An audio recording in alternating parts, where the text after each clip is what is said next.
Debbie does Dallas. Debbie does. One day that will be on here. But Captain Ron here. Welcome to America's hottest talk line. Guys, hot ladies are waiting to talk to you. Vinegar syndrome. Guys. It's on Netflix if you want to watch it. There's a new one, and that's Air Force One. Get off my plane. I think Sony paid you a bunch of money to talk about all their steelbooks tonight. The screen movies for the stuff, but you know, are we seriously going to have to talk about the screen movies again? If you only see one movie this year, it should be Frankenhooker, Bill Murray, Ghostbusters, Caddyshack, Zombieland. This is a movie I didn't think I'd like as much as I did, and I know it was like really popular because it like won some Oscars and whatever, but Debbie does Dallas. We're actually showing something is they actually produced crew jackets. Like the movie never went into production, but it is it's got a Delta Force 2 motion. Hey, that works either way. That's cool. Is anyone even there still? I don't even know.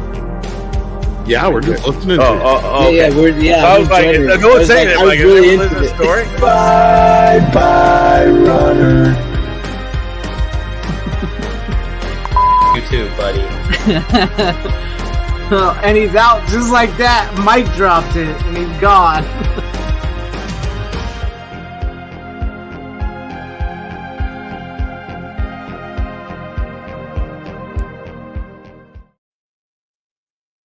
Hello, fellow followers. Welcome back to the Physical Media Show here on FanZcene Viz. With me tonight is Tom Connors, runner, rookie. I about called rookie runner. I did. Rookie is actually not going to be here tonight. He actually had to work tonight, but he'll be back next week. I know. A lot of people hated him. What can I say? Not really. They liked him. Tim, I see you in the chat. Are you free? Let me know if you're free. Maybe we'll have you on here in a minute. But I want to say hi to everybody. If you want to say hi first or anything, Tom. Hello. What's up, Tim Hayes? How are you doing? And then we have Trevor Maurer from Aussie Land. Yes. It's Thursday morning there. Wow. Crazy. Welcome to the show. Who we got? Brian Barth. Hail, Brian Barth. How are you this evening? We also have Dan Blackroyd. Yes, you can blame Runner for us being late because it's never going to be our fault. We're always going to blame Runner. Stephen Luther, what's up with you? Glad to see you here. Good evening, Tyrell72. Glad to have you in the chat as well. Duck Nation, hello there. How are you? Let's see who else we got here. Ace Hanlon, what is up? How do you skip somebody? Inverse Opinion, hello, welcome. Yeah, Rookie's a good dude. Yeah, he's a good kid. That's okay, Tim. I think maybe, if that's all right, that's fine. Me and Tom probably just do the show tonight for you guys, and we'll be back at it formally next week. So, yeah. So, but what's up, Dalton B? Glad to have you here. Thank you to everybody in the chat hanging out with us. Everybody out there watching, glad to have you guys here.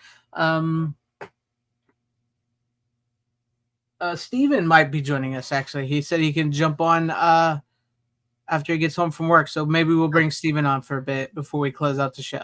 That way, give you guys a little more. Yeah. So, all right, though. There's not much to talk about in the way of upcoming releases. There's just really was no news this week other than we got confirmation, like we've been talking about, that Monster Squad will be coming from Kino Lorber on 4K November 18th, I believe it was. Is that what it was? November 18th. Yes, I do believe so. And yeah, because some folks were upset. Yeah. And some folks were upset. There's like, this should be out for October, for Halloween. Why aren't you guys? And that's why I love Kino's social media, whoever runs it. I love that they actually respond to people and stuff. And they put back out that, if this was ready for October for Halloween, we would have released then. It would have been perfect, but it's just not ready. And I can respect that because I'd rather wait for an actual good disc than them to rush out for Halloween. Plain and simple. So, that's what I'm happy about. And so we'll get that November 18th. And then the only other releases I saw were Blue Steel is coming from Vestron, starring Jamie Lee Curtis. We're getting Office Christmas Party on 4K. I didn't see the date, but I think it's in November.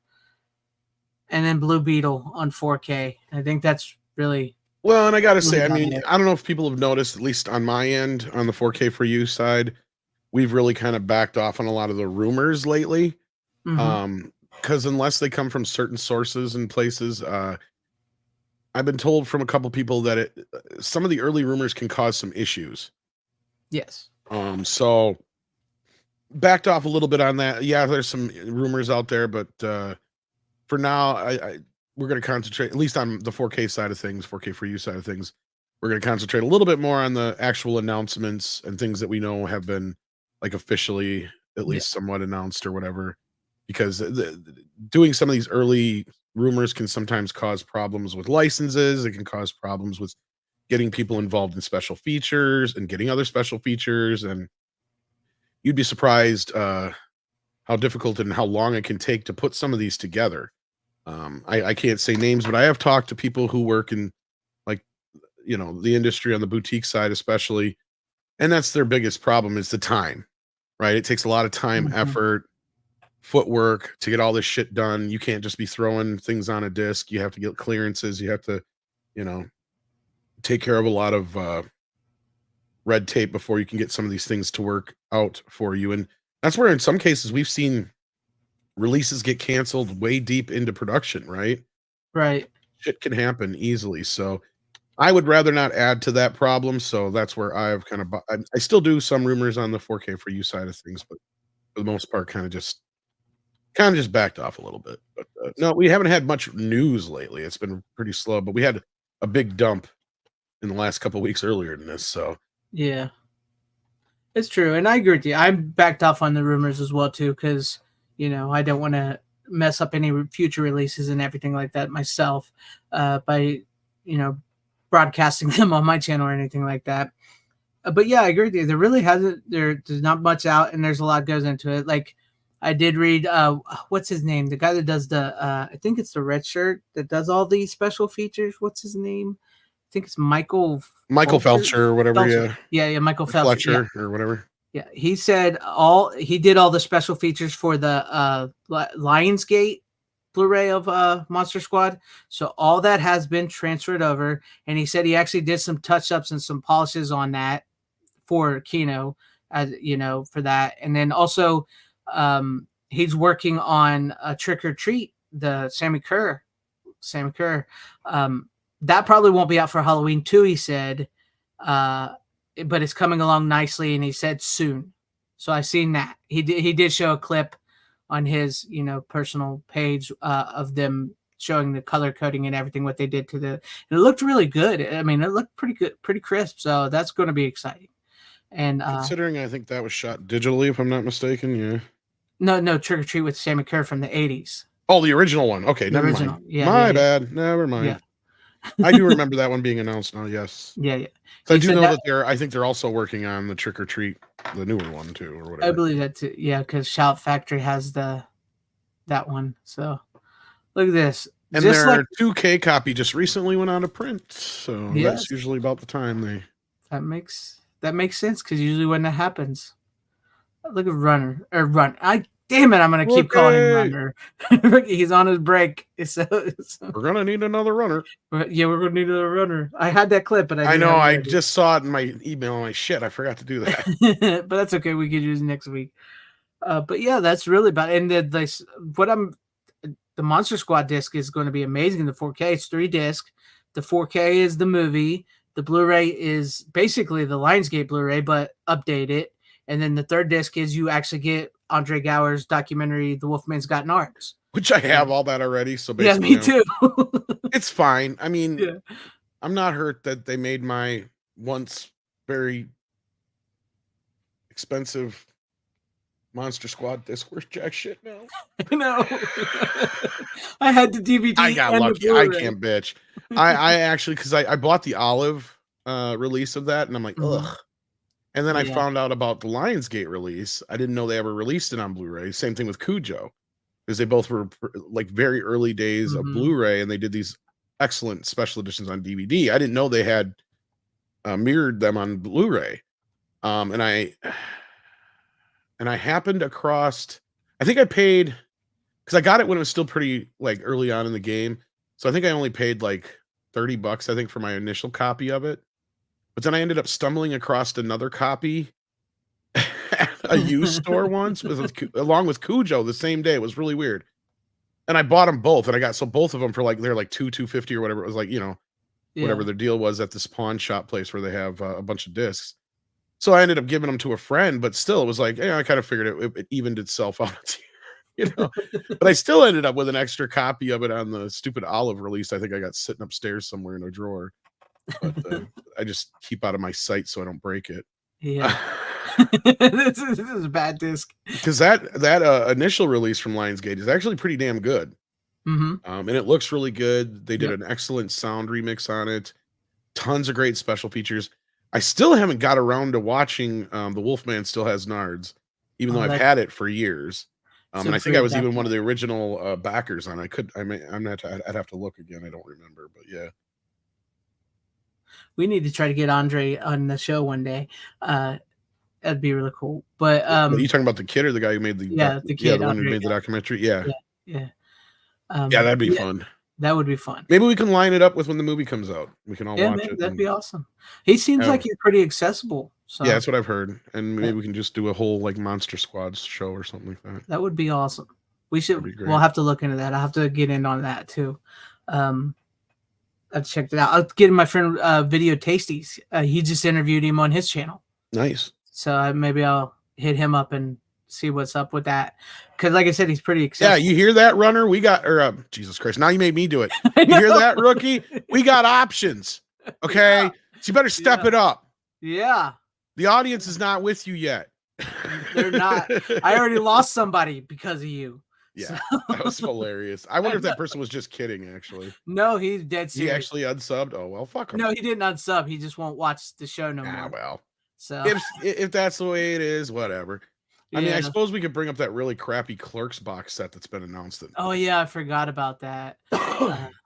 Don't plan on buying it. But so I don't either. I still haven't seen the third one. I refuse to watch it. But yeah, evidently, and this has been officially announced, obviously, but it really sucks because I would have loved to have had this back in the day, right? Like this would have been like, oh my god, oh my god, oh my god. But as you can see here, all three of the movies are clearly crammed into one disc thing anyway. So fuck them. Yeah, that doesn't look. Yeah, no. I mean, I would have like, oh, it's the story of Jane Silent Bob, and nothing new as far as I know either. So yeah, so but if you're into it, I mean. Don't get me wrong, I still enjoy the original Clerks 2, Mallrats, all that, but it's just... So was this Point Break, was this announcement official from Shout? Oh, no, I think that goes in the rumor territory. Okay, I wasn't sure on that one. Been confirmed. Yeah, otherwise, there hasn't been anything that I can see here that we haven't covered already, yeah. And Black Hawk Down's coming back to 4K. Yeah. That is official. From Sony on the 7th of November. Tech Nation said the Clerks box overpriced. It is too, on top of it all. Yeah. This one pissed me off, and I actually ordered it, even though I've got it.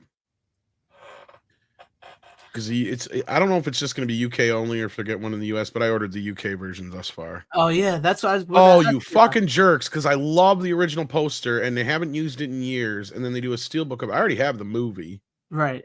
But. That does look pretty cool, though. I like. I know it's a badass fucking steelbook. It does. It looks. I love the inside too.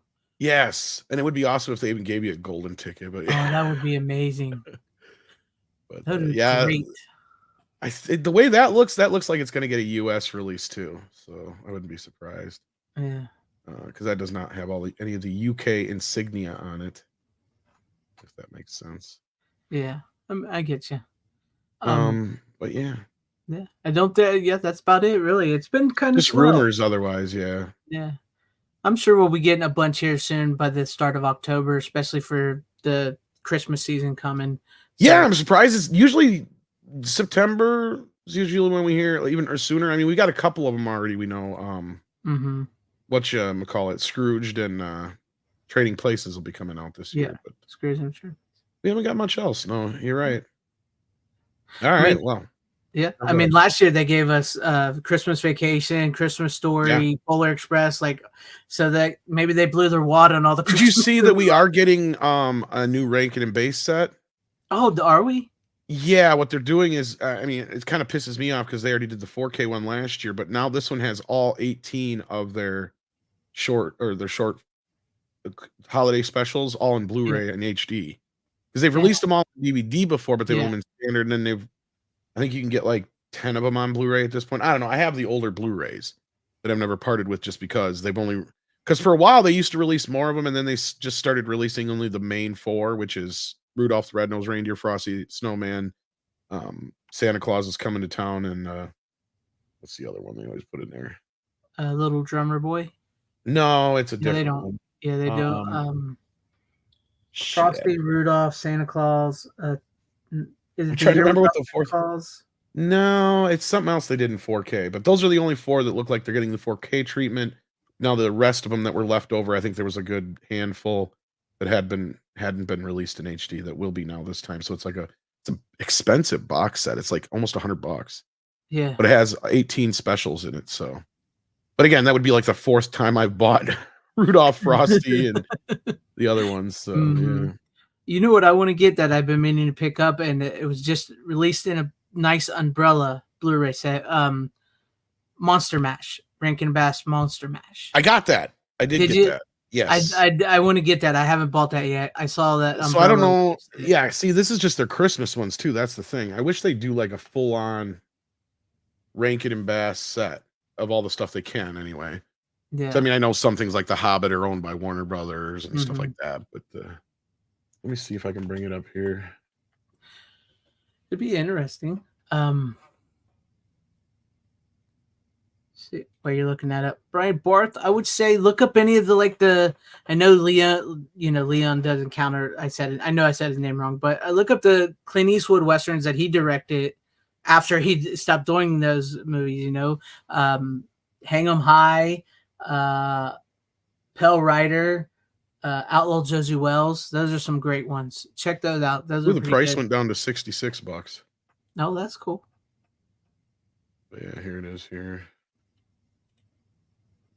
They've already had the DVD out for years. Like this has been the same DVD collection for years. Yeah. At least the price went down. That's a little more doable. yeah. No, that consider it was like $99 when it initially had. And let's see here. You get Rudolph, Shiny New Year, Cricket on the Hearth, Little Drummer Boy, Little Drummer Boy 2. I didn't know there was a sequel.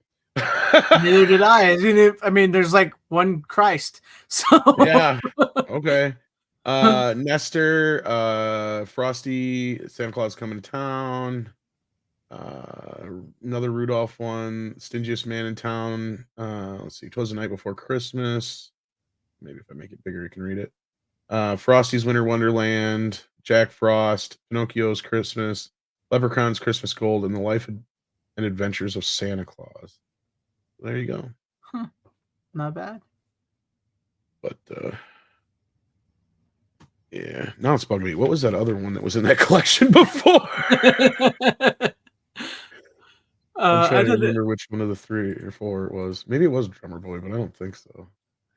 No, okay, it's only 3. That's why. Okay. It is only the main 3. Yeah. It is just Rudolph, Frosty, and Santa Claus is Coming to Town. That's what he was saying, Victor Fontaine, is that Rudolph, Frosty, and Santa Claus was just those 3. Yeah. Yeah, the rest of them haven't been on Blu-ray before till now.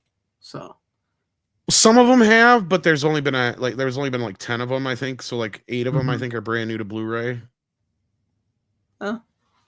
So yeah, like a lot of those have not been on in HD already, but I have it because I have like an 8 thing set that had Rudolph on it originally. And then I rebought Rudolph when they remastered it a couple of years back, and then the 4K version just came out this last year. So yeah, or was it the year before? I can't remember which, but you know what I'm talking about. Yeah, I know. Yeah, because I brought it on this show. I did. Yeah, I was impressed how they had rescanned everything. And it looks really like Frosty was the one that really kind of surprised me how much better it looked than the original version. But yeah, I get you.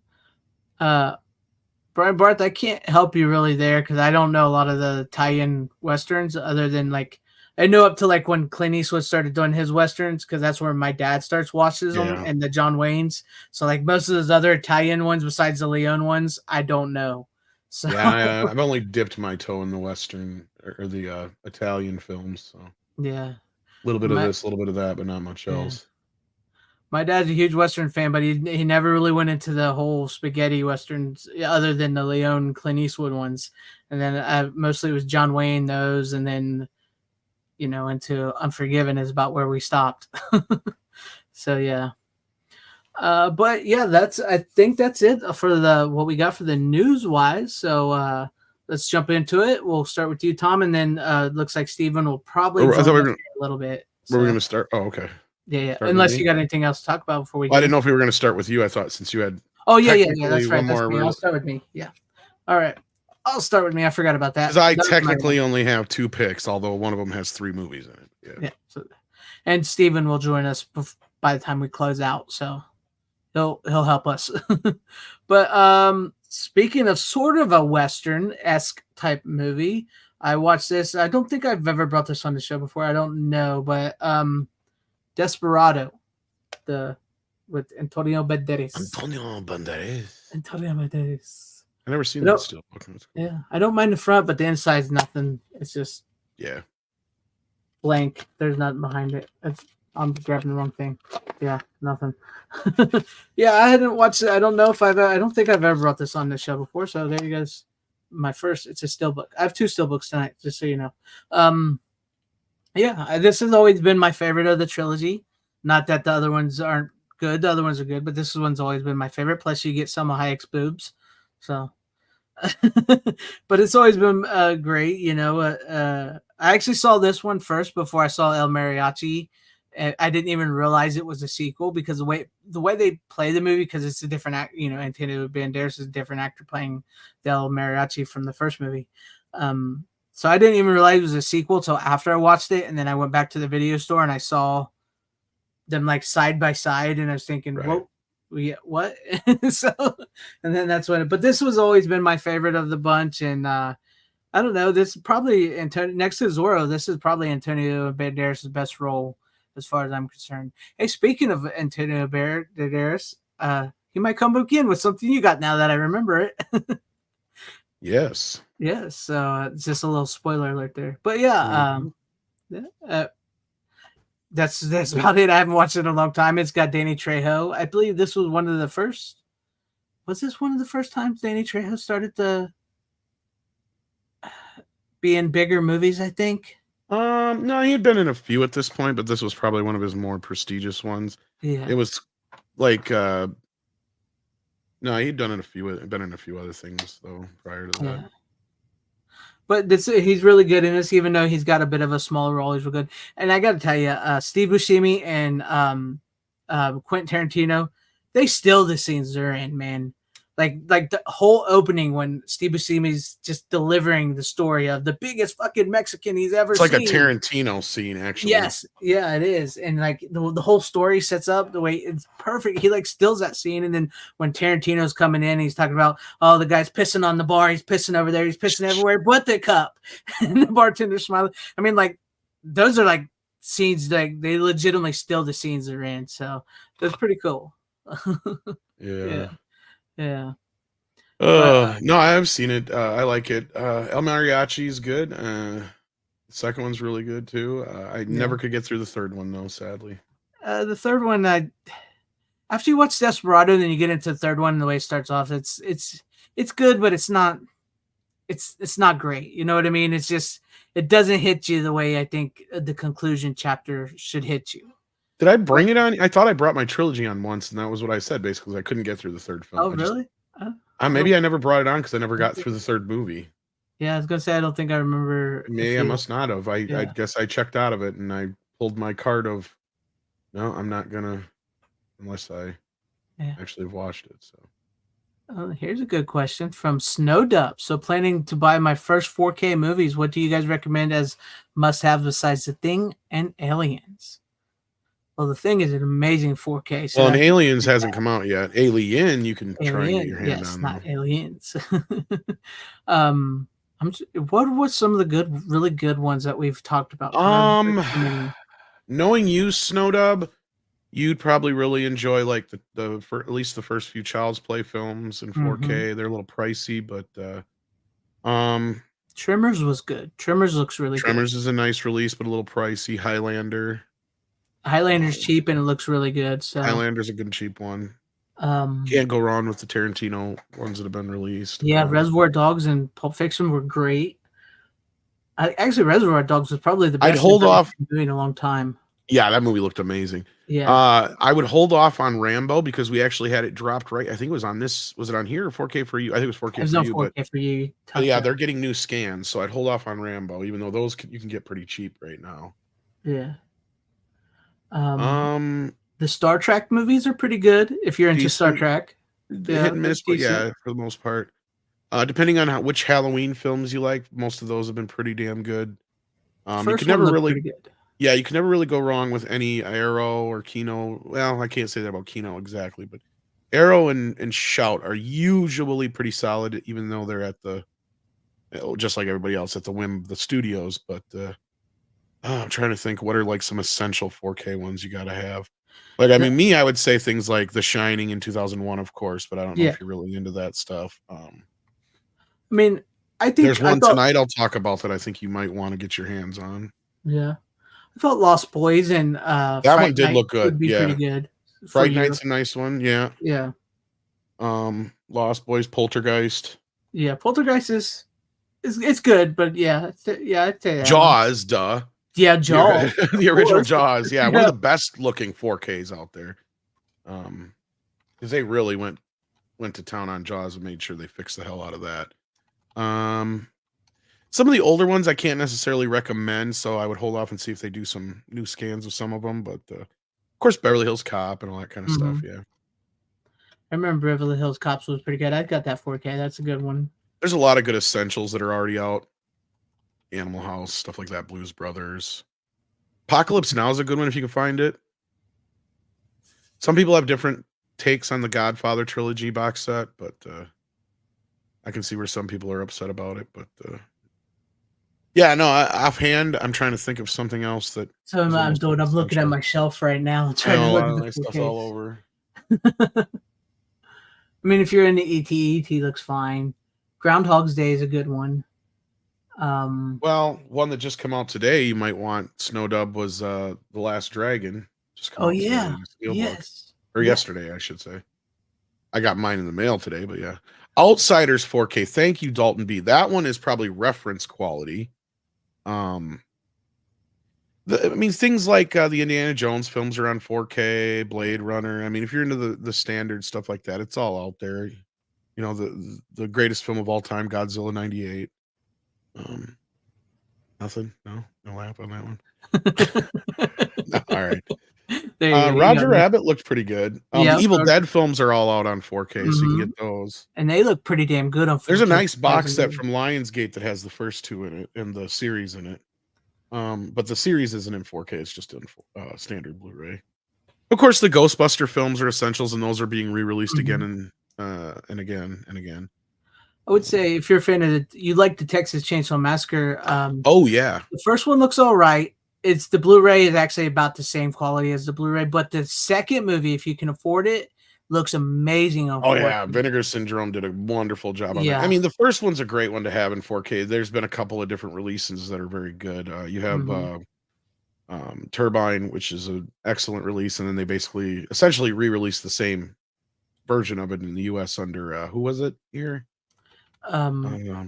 Here's Black. Was it Black Sky? Blue Sky or Black Sky or something like that. It may be Black Sky. Yeah, something to do with that. Yeah, whatever that company's name is, but yeah. Yeah. And it's really the same scan with I think mostly the same special features, basically. Yep. But there you go. I hope that helps you. Gives you some ideals. And did you did pick? Yeah, I was Desperado. just thinking, yeah, Desperado. Though. It actually looks pretty good, and I supposedly we're getting a 4K of Desperado from Arrow sometime soon. Mm. So they released a card, with those cards they put in. Oh Somebody yeah, that's right. Like the Hellraiser, they finally got. To. Yeah. It was over in the UK. Somebody found a card in one of their arrows of Desperado. So it looks like Desperado might be getting a 4K. And this scan of this one doesn't look too bad, actually. It looks pretty darn good for the Blu-ray as is. So, Well, that's because yeah, Sony's always been one of the best. Yeah. Say what you will about them, but when it comes to home video, they have really done a great job with their catalog titles. Yes, sir. I can't think of anything I can really complain too much about, or I've ever been like, oh, this is just overly DNR'd or anything like that. Mm-hmm. And yeah, the one looks is El Mariachi. Dark Sky. Thank you, Tim. Yeah, Dark Sky. El Mariachi shot in, was it 8mm or 16 Yeah, millimeter? I think it was like the cheapest of the cheap 3, but he did a heck of a job making it look bigger than it was. But yeah, that's my first pick, Desperado. I just hadn't seen it in a while, and I've just remembered always really enjoying. I really enjoyed Steve Buscemi. I really enjoyed Quentin Tarantino. I really think, to me, this has always been one of my favorite Antonio Banderas performances, because I think he plays it so well in this. This is Zorro, like pretty much the same character, the Desperado Zorro type thing. So it really worked for me. But there's my first pick of the night. So, T2, the best 4K release of all time. Don't buy T2, Snow Dub. Don't buy T2. Oh, that's horrible. Oh. But Tom, if you're ready for your first pick, we'll go to you. This is an interesting one. This is an interesting one. Because you said that there's a connection here, and there is. And unfortunately, it's not a 4K I can exactly recommend. I hate saying that. And I'll tell you why in just a few minutes. But in preparation for Expendables 4, I watched Expendables 1, 2, and 3. Now, I obviously have the Blu-ray edition of the original Expendables. I even have the extended director's cut, which is all right. We got my original Expendables 2, and of course the unrated edition of Expendables 3. So, okay, breaking things down. Movie-wise, the first one aged so much better than I thought it would. I always liked it, but I never was like, thought it was great. But it literally went up like a notch in my belt as far as ratings. It's a pretty solid movie. Yeah, like I used to think I gave it like a 6 or a 7, and now I definitely would give it a solid 8 out of 10. That first film is very, very, very well done, very well shot. Feels like an 80s film. And it's weird now because it was a nostalgia bait film when it came out, and now it's almost like going back to nostalgia. Yeah. Weird thing now, because even though the movie's only 13 years old, it feels so much older just because of everything we've been through since. Right. The second film has always been my one that I just have never been a fan of. The problem with it is it feels like a Michael Bay movie. It feels like a modern action movie, and it does not feel like an Expendables movie. Okay. That being said, Van Damme makes a great villain. I hate the whole introducing a new character just to have the second film might as well be called Expendables: The Cliches, because it literally has every 90s cliche in the movie. And maybe that's by design because they have Van Damme as the bad guy. Maybe I'm missing that aspect. And I know some people like the second film for some reason, though, is just my least favorite of the bunch, even though you get the most of like Schwarzenegger and Bruce Willis and all that shit in it too. And it's probably, I think, the most expensive of the bunch. It feels like it, though. That's the problem. It almost feels like remember when I talked about Bad Boys and Bad Boys 2? I feel the same way about Expendables 2 as I do to Expendables 1, like I do Bad Boys 2 to Bad Boys 1. It's just too much, too bloated, not in the same tone or vein. You wouldn't even know it's the same director, right? It's not the guy that directed Con Air. No, I know, but I mean, Bad Boys and Bad Boys 2 are so. Oh, yeah. Oh, you're talking about Michael Bay. But like, this is almost like seeing Bad Boys compared to how Bad Boys 2 looks. Bad Boys 2 looks like a fucking Michael Bay movie. Yeah. It feels like a Michael Bay movie. Yeah. From beginning to end, you have every Michael Bay-ism in there. Bad Boys, he's still inventing those isms. Right, like that was one of the first times you had the you know, the tracking shot around the guys that he copied again in The Rock and stuff like that. All those little things that he had in there, but he was still like not quite Michael Bay yet. Right. But like here, like you said, you got Sly directing the first movie, which definitely shows. Exactly. He clearly knows what he's trying to do with this. And the director's cut is fun too, as I've said before. It's nothing to really brag about though. Either way, same thing goes with the third film, the unrated cut. You can tell they were trying to shoot this movie for PG-13 from the start. Yeah. And it was a huge fucking mistake. The movie feels like a third film, unfortunately, in a lot of places, but I actually liked it better than the second film. And the main reason is Mel Gibson. I mean, he is one of the best villain performances you ever seen in that film. And he's just, I don't know, he's just cold and calculated how he does his whole thing, and he doesn't overham it too much. Yeah.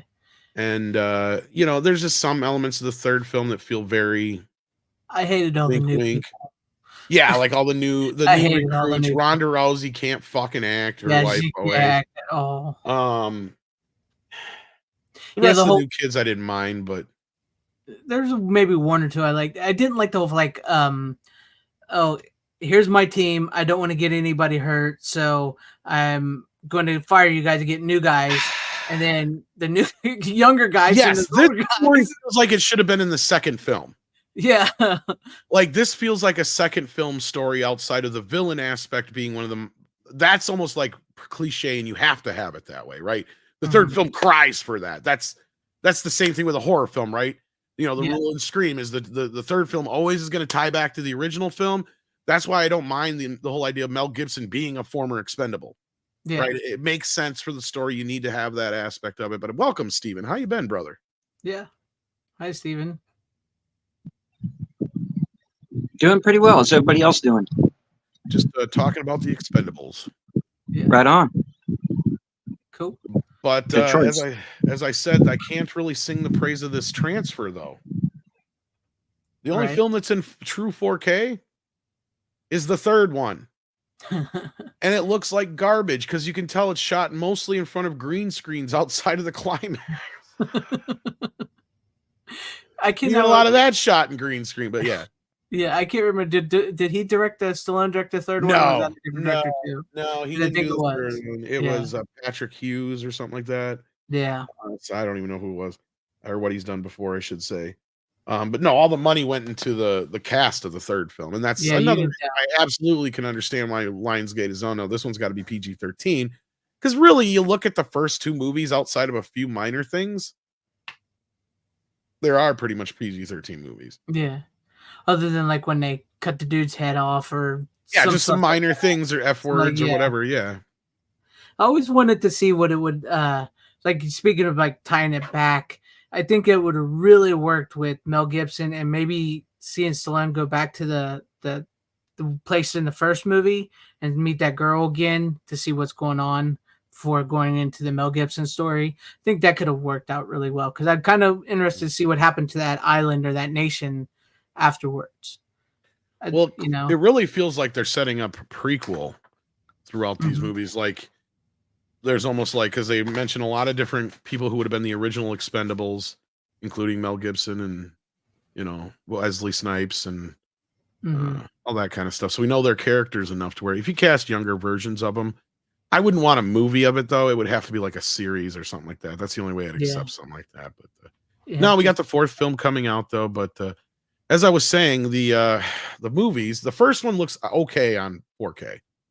It's a nominal uptick, but here's the problem with the first movie. I could tell it was shot on film, but I'm like, something just don't quite look right. And of course, as usual, it's been a 2K intermediate and they just up converted that.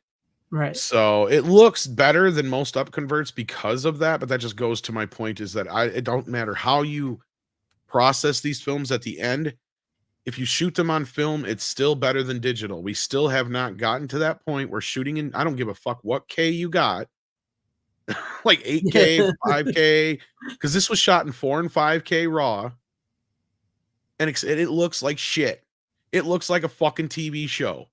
Oh. Expendables 3 does not look like the other two movies. In fact, it's one of those cases where because I flipped back and forth on the Blu-ray because that's the other thing. Okay, the 4K version of Part 3 is only the rated version. They don't have the unrated version, which is weird because you can tell by watching the unrated cut that was the version that was cut down at the last minute just to secure that PG-13.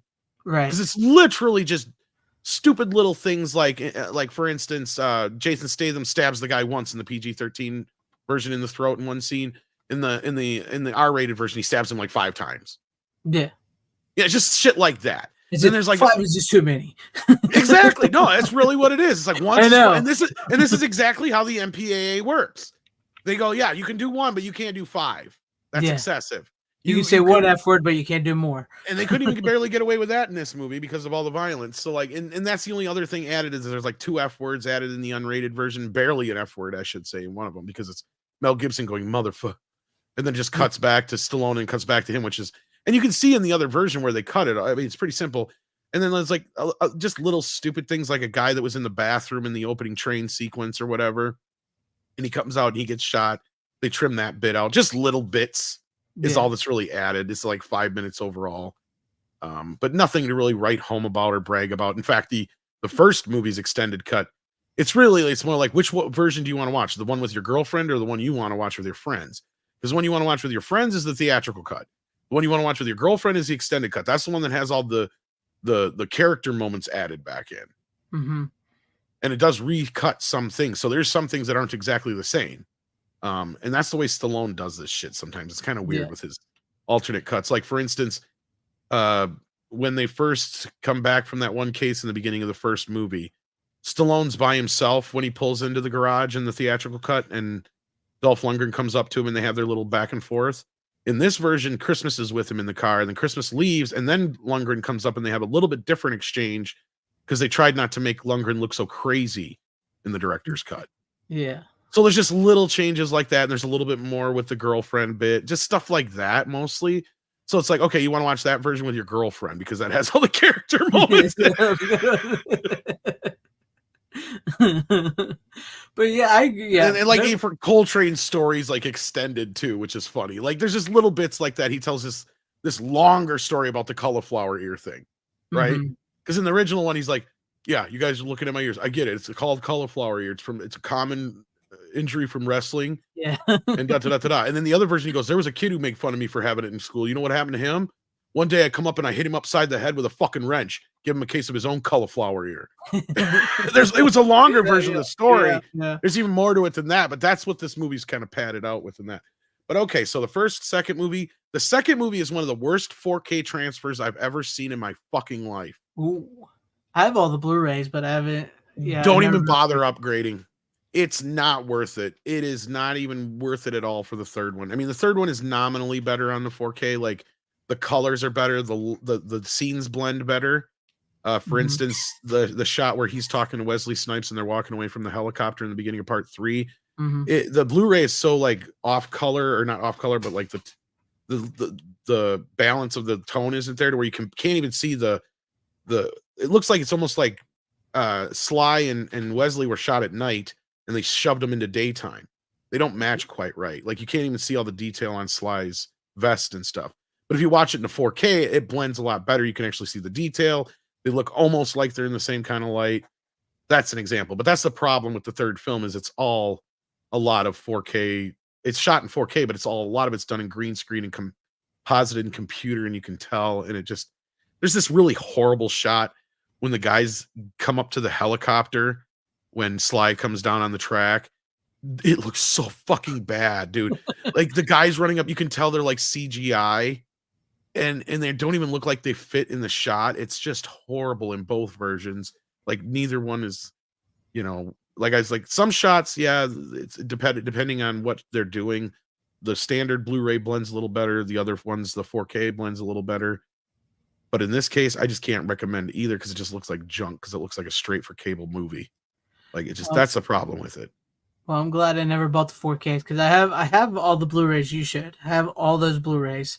But I never did the 4Ks because to be honest, the price is what got me because they were always like $10 for all 3 on 4K. I'm like, that seems suspicious. So I never got bought the them on 4K. Christmas, yeah, and I think I paid roughly that amount for like that on a Black Friday. I mean, if I hadn't done that, I'd be pissed. If I paid like $30 for this, I'd be Yeah. pissed Yeah. because they don't even have any of the special features or the, any of that stuff. It's just the straight 4K movie, and that's it. And you don't have any of the extended cuts of the first or third film. And yeah, to me, it's kind of a downgrade. And the picture quality is not that much better. Like I said, the first and the third one look a little bit better, but not even remotely enough to where most people would notice the difference. The only thing you notice is just like I said, nominally at best. And maybe mostly what I said about part 4, because the 4K and the Blu-ray of the first film, I could barely even distinguish between the two. Okay. Well, I'm glad I never bought the 4Ks. I'll stick with my Blu-rays for now. Plus, I got the extended cuts of the part 3 and part 1, so we'll stick with that. Brian, I kind of figured that from the trailers for Expendables. There's a lot of Jason Statham and Megan Fox, and I think they're also setting up that Expendables thing too. Yeah, because wasn't she attached to that? Was it her? If I remember right, I think it was her and I think Charlize Theron was part of it at one point in time. Yeah, there's a couple other ones I'm trying to remember. I think Ronda Rousey's character was supposed to pop back up in that too. I think she was. Steven, oh, the chick from if Cynthia Rothrock isn't in it, it doesn't count. No. The chick from the Mandalorian and Battlestar Galactica was supposed to be in it. Oh yeah.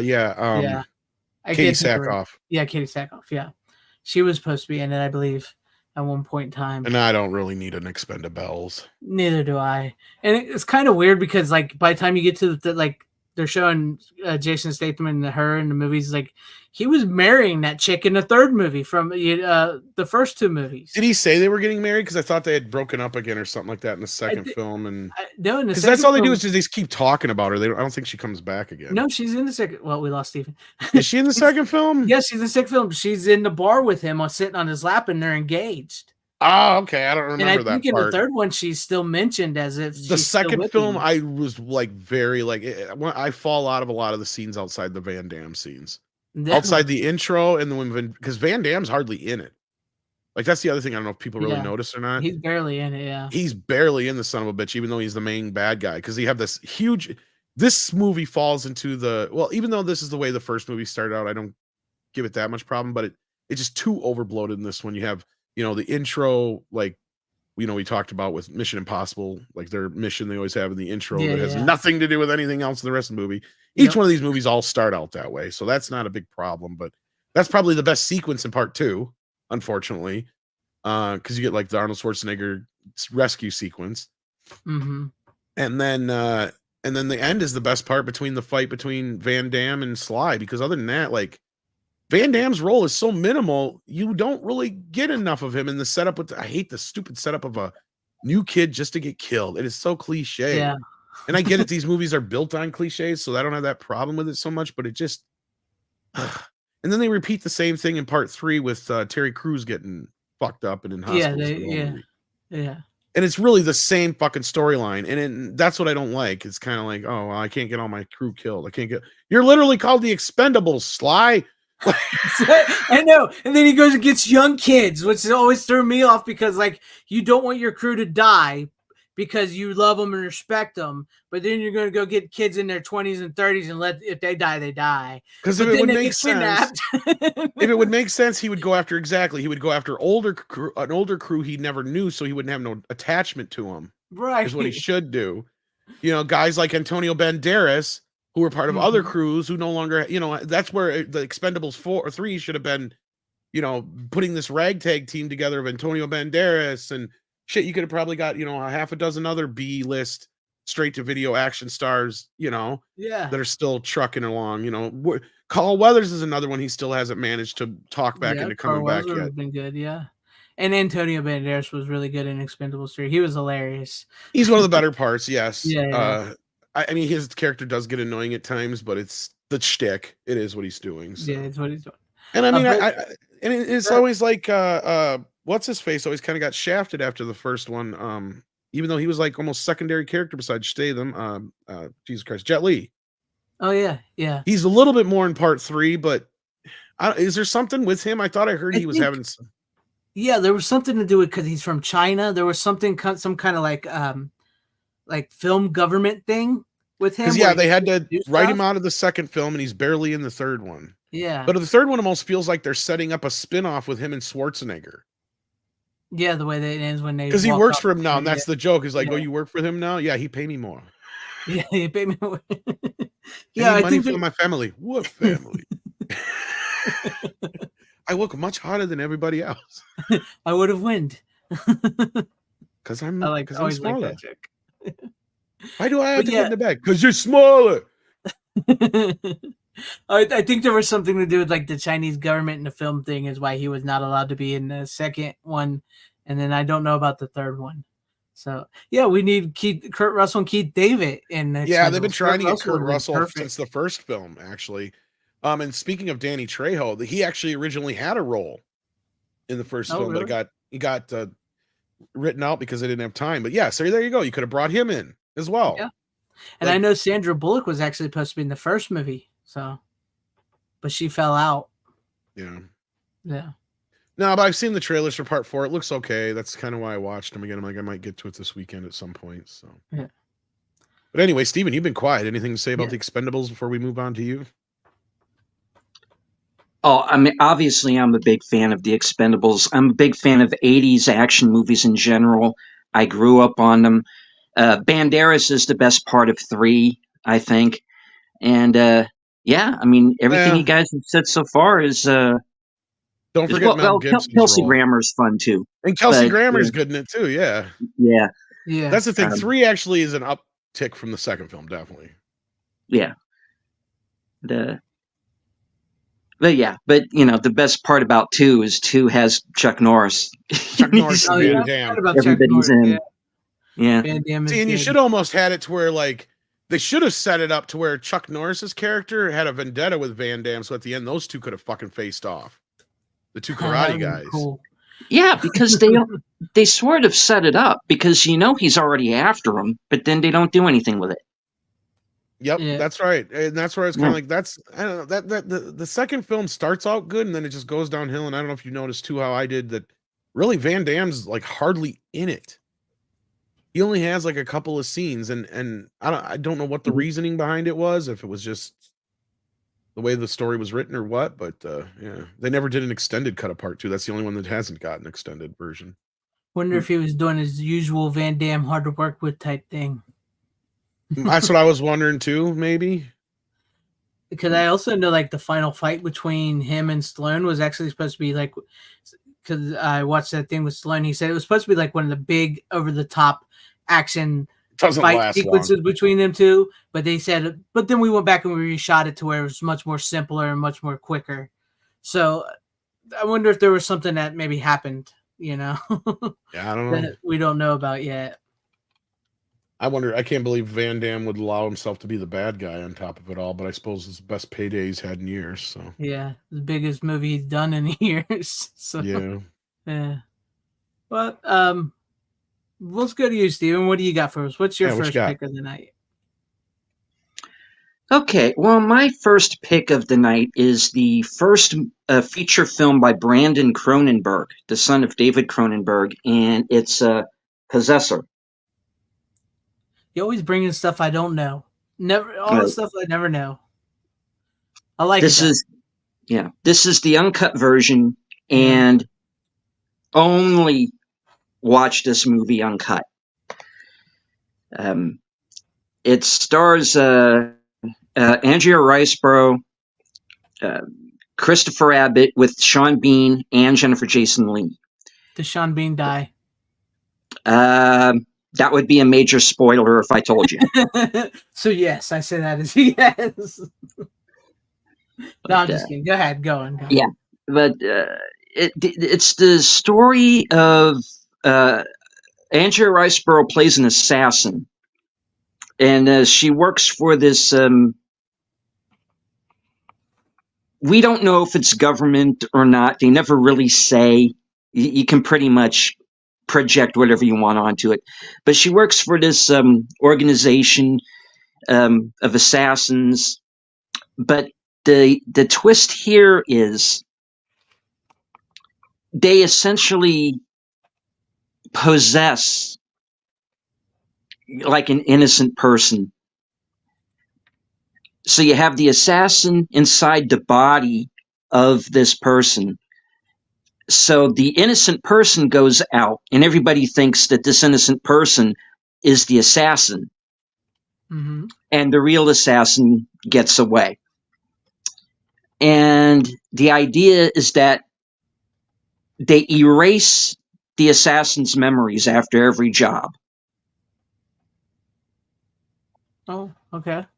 But in this case, she's starting to remember.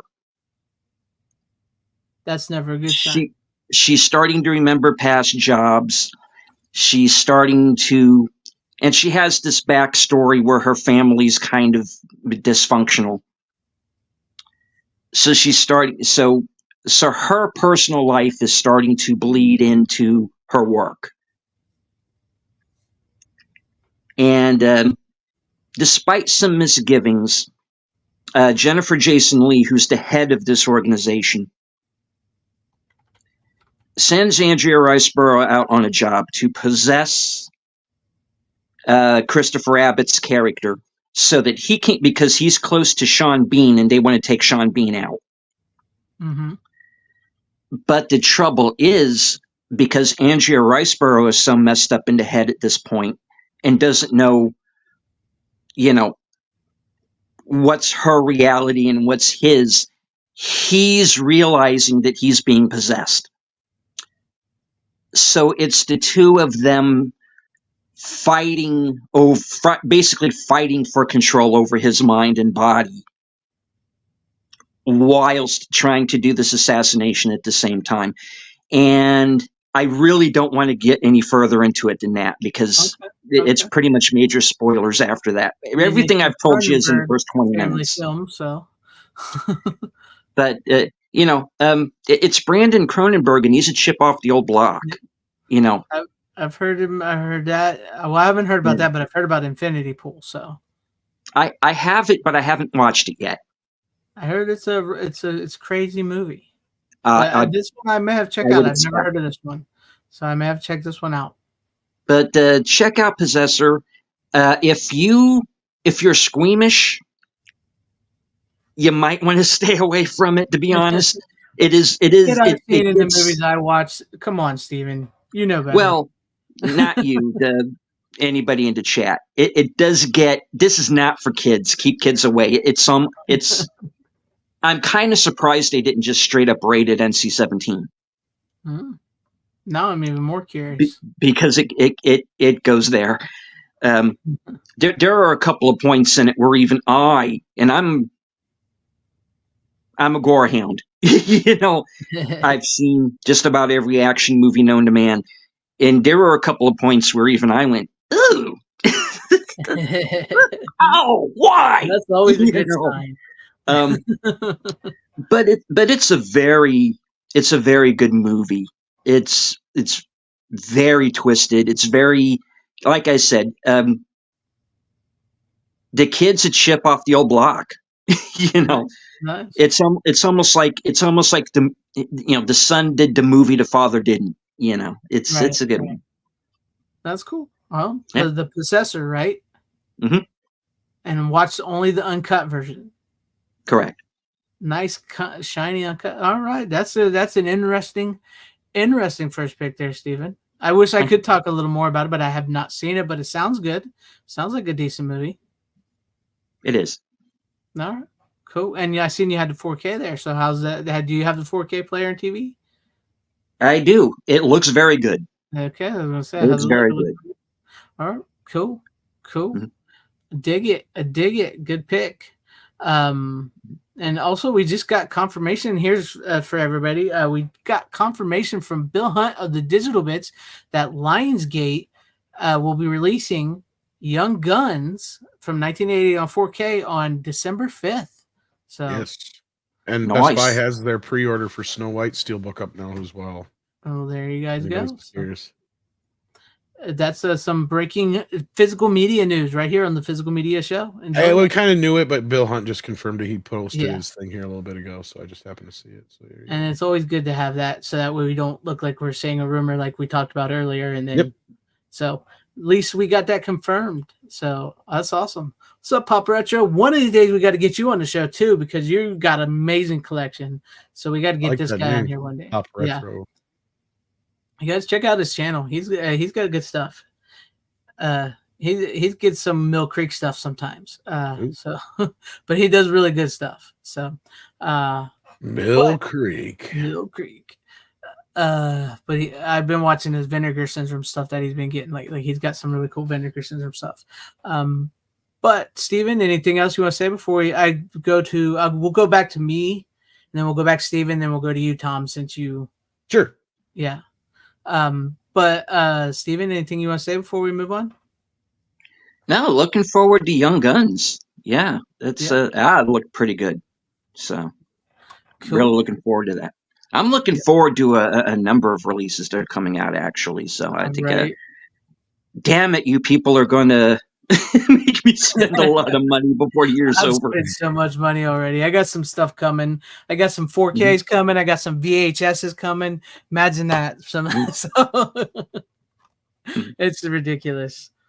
But okay, I guess we'll go to me. I just did a review on this title here on my channel, but for those who have not watched the review, I have 1995's Bikini Drive-In. Come early, stay late, and the best thing about this, it is actually hand signed by Michelle Bauer, who is in the movie. So this is actually marker. I know it looks like it's blending in like it was printed, but no, this is actually marker. The first 1,000 units were hand signed by Michelle Bauer. So I don't know if they have any more of the hand signs one left, but I think they might. So, but yeah, this is a fun movie. This is a FanZcene movie, a Greg movie, right up my alley. And I actually know one of the stars in the movie. So, but basically the movie, it's from 1995. It's a Fred Olen Ray movie. This college girl inherits her father's drive-in, and it's in debt. There's a tycoon who wants to buy it and pave it over and make it into a shopping mall. Or they have to pay $25,000 in taxes, and that will save it. But the son of the tycoon, Richard Gabby, which is who I know, he ends up helping the girl, and he turns it into the Bikini Drive-In. And I did in my review, I went over this. There are 34 breast shots in this movie, so just be prepared for that. It's maybe one of those crazy sex comedies from the 90s with a lot of boobs, a lot of sex and stuff. But there's a lot of heart to this movie. There's something very nostalgic and retro about it, like with the whole drive-in and showing drive-in movies. And one of my favorite lines of the whole movie, which like really sold me on this movie as I was watching it, is when Richard Gabby turns to the girl and says, "Tonight there will be no movies with messaging, just good old-fashioned fun." And I was just like, that's what I want to hear. No movies with messaging, just good old-fashioned fun. I loved it. This is a blast of a movie. It's from Retro Media. Makeflix Retro Media is what's called. Makeflix Retro Media. It was only $25. It's well worth it. It's a brand new HD transfer. It's not nothing that's going to set the world on fire, but it looks great. And like all the special features are really weird special features. Like they give you alternate endings for the movie Deep Space, which was another Fred Olen Ray movie that weren't put on the Blu-ray. They give you drive-in like intermission and commercials, the stuff that they played at the drive-ins. You get Fred Olen Ray's bloopers from his 35 millimeter bloopers from 1980 to 1990s movies. And you get 2 episodes of Retro Media's drive-in theater. So it's loaded with some really great special features. It's a fun movie. Trust me, you're going to love seeing breast every 10 seconds in the movie. And it's got a lot of heart to it. And it's just a fun movie. So check it out. And I don't know if there's the heart is behind the breast. So yeah, the heart is behind the breast. But seriously, it's got like a really good heart to it. And it's funny because I was reading into like the drive-in they used was called the El Monte Drive-In in California. It was actually paved over in 2003 and put up a Home Depot. So, so it didn't last, but it's something very Americana about this movie. So I do recommend it. I do recommend it. It's a fun, sleazy, cheesy B movie with a lot of heart. So check it out if you haven't, and maybe you'll get lucky and get one of the ones signed by Michelle Bauer. I think there's still a few of those left, but I mean, even when they run out of those, you'll still be able to buy the Blu-ray, just no longer with her signature on it. But I'm sure I'm the only one that's seen it on the panel here, so that's just me though. Any words? Yeah, no, I'm surprised. I haven't heard of it actually, but yeah. Yeah, I just I heard from Jim Wynorski. He was posting it on his thing. He's an executive producer or something on it, and I was like, oh, I've never heard of that, so I'm picking it up and I'm buying it. So, and it was well worth it. It was a good time. I really gotta say it was fun, and it's just like something about those drive-ins, man. It made me want to go back to my drive-in up here that I have where I lived. It's just like, it's just fun. Anyways, any final words before we move on back to you, Steven? Okay. I'm not familiar with it by name, but I'm sure I probably saw part or all of it at some point during the 80s. You said it was 84, right? 95. Oh, 95. Oh. Yeah. It plays almost like an 80s movie. It does. Because it sort of gives you that 50s retro vibe for like the drive-ins and stuff. And then, but it's made in 95. It's like I said, it's something very retro and nostalgic Americana about it. Set with a bunch of titties. So well, there you go. Yeah. And it's no like, complaints. Yeah, Michelle Bauer's in it. She is an 80s scream queen, so she plays off, very well in it. So nice. Yeah. But we're gonna go back to you, Steven, because Tom doesn't have a lot tonight, so we're gonna try to, Well, three of mine got crammed into one. Yeah. Okay. This is the part where the chat may stick me with spears. Are we going to lose more viewers? We're going to need another runner. I am recommending a movie that co-stars Brie Larson. You're out. Let's toss him.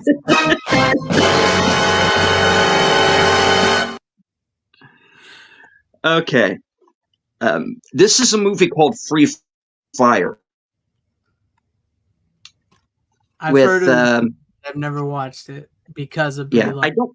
I don't remember if I've brought this up before on the show, but it's when it kind of came to mind. It takes place in Boston in the 1970s. Okay. And it's an arms deal between these guys who are sort of vaguely involved with the IRA. And excuse me, the South African guy and this sort of local talent that he's banded together. Now, there are a couple of guys, one on each side, who got into a bar fight the night before. And it carries on to the next night where they're doing this deal. And basically, they start a shootout that lasts for the whole rest of the movie, and it's essentially a 90-minute action sequence, and then it's this third party shows up to take out both sides, and then you really got a party. So it's just the Anchorman fight scene. Yeah, kind of. But when you have this kind of dark, slapsticky sense of humor that I have, that can laugh at these character actors who should be bleeding out 15 minutes into the movie, but they're continuing to shoot at each other. It's really this very funny. It's really very funny. It really is. And Ace is saying it sounds like Smoking Aces. It kind of is. And you got everybody throwing this hard-boiled dialogue at each other Isn't nonstop. Cillian Murphy in this? Cillian Murphy is in it. Sharlto Copley is in it. It's a bunch of kind of recognizable character actors. It's that's the thing that I like about it, is it has this really dark, sense of humor, and like, okay, here's the scene. There's this case full of money. And one of the plot points is everybody's trying to get a hold of the money. Don't let, get that case back. But it's in the middle, in kind of like this no man's land. So Sharlto Copley says to Brie Larson, go out, get the money. They're not going to shoot a woman. Well, she goes running out there, blam! She's like, motherfucker! It's there's a lot of that, and then you have the two guys who initially start the whole thing, and they get to the point to where they almost forget that they started this mess. It's. And I know there are a couple of actors in it. Armie Hammer's in it too. There's a couple of actors who are problematic, but if you get, you're not selling this movie. I don't think you delete this. I'm sorry. It's got Brie Larson and Armie Hammer, some probably problematic actors. Well, just it almost becomes like this 10 Little Indians, situation in the middle of this gunfight. Spoiler alert, they pretty much all get shredded, and but it's sounds like to me in a duffel bag. yeah. No, but nobody in the chat is wrong. I'm just saying, if you like action and you like dark comedies and you like that kind of action comedy mashup, and you can kind of get your mind around the fact that you might not like a couple of the actors in it, if you can kind of divorce that and kind of kind of understand what the tone of the movie is, and that it's kind of it's a comedy in the way that Fargo's a comedy. I get you. Kind of like, I'm killing you. I'm sorry. Hey, is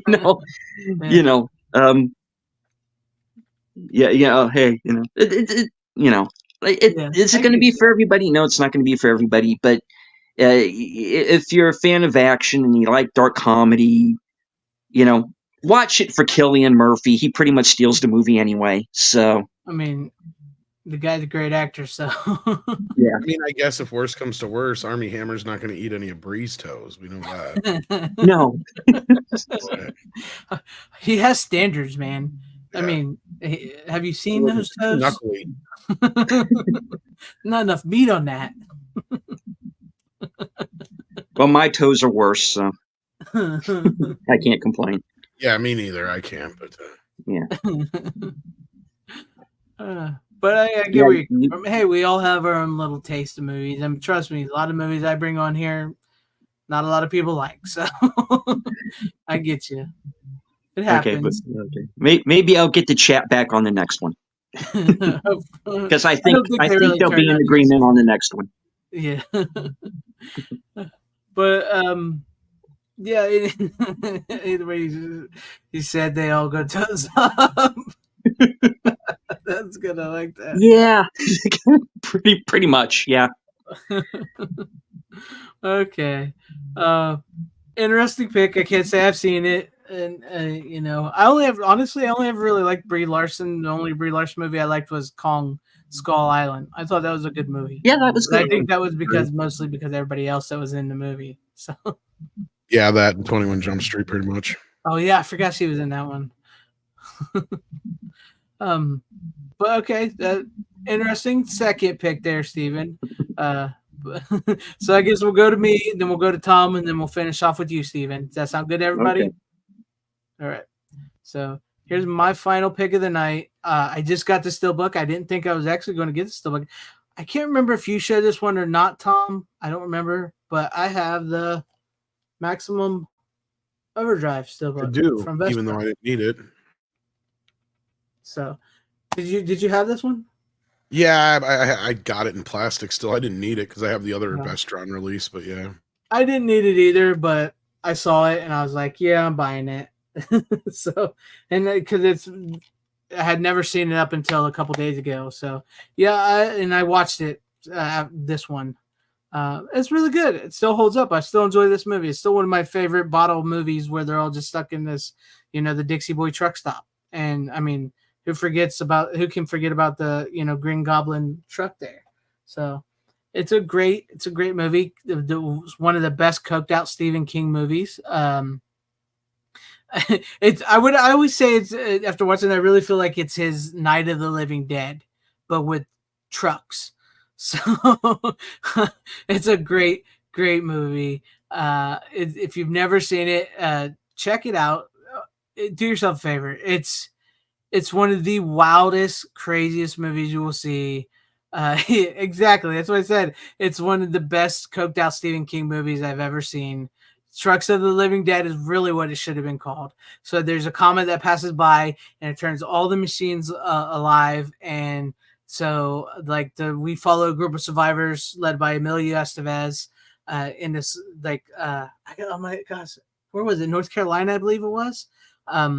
Where this Dixie Boy truck stop where they the survivors of this small town are there, and then you got the Green Goblin truck and all these trucks just circling them and killing people, and then they got to feed them gas and everything, and it's just crazy. And the fact that Stephen King's in the beginning and that he lets the ATM calling him an asshole, honey, this machine just called me an asshole. That's when Stephen King was Stephen King. The coke, and he wasn't into the political side of shit. He was just being crazy and inventing shit like that. But yes, Lisa Simpson. She is so freaking annoying in that movie. She's all yelling at her husband, I don't want to go in there. Watch my hair. I don't want to go down there. Is it going to hurt? Is he okay? It is great. She gets so annoying, and then just the fact that everybody in that building in that truck stop it's pretty interesting characters, and it's just a fun movie. I mean, it gets some pretty scary parts too. You got to admit, seeing a truck come alive and glowing eyes, and basically nobody driving it and wanting to mow you down and kill you. Sometimes that gets pretty scary in the movie, but other than it's just a fun, good old classic '80s horror flick. But yeah, and then the Steelbook is pretty cool, and it's still, if you can find it and you want to get it, I'd say get it, because they're these Vestrons tend to go away sometimes, and they become a pretty good collectible item, and they get I'm still looking for the Gate. I missed out on the Gate. They were actually selling the Gate Vestron Blu-ray for $10 at Walmart, and they were all sold out across the board everywhere. Now people are charging $30 for those Blu-rays. Along with the original of Gate Vestron release. So if you can find them, pick them up. That's what I say.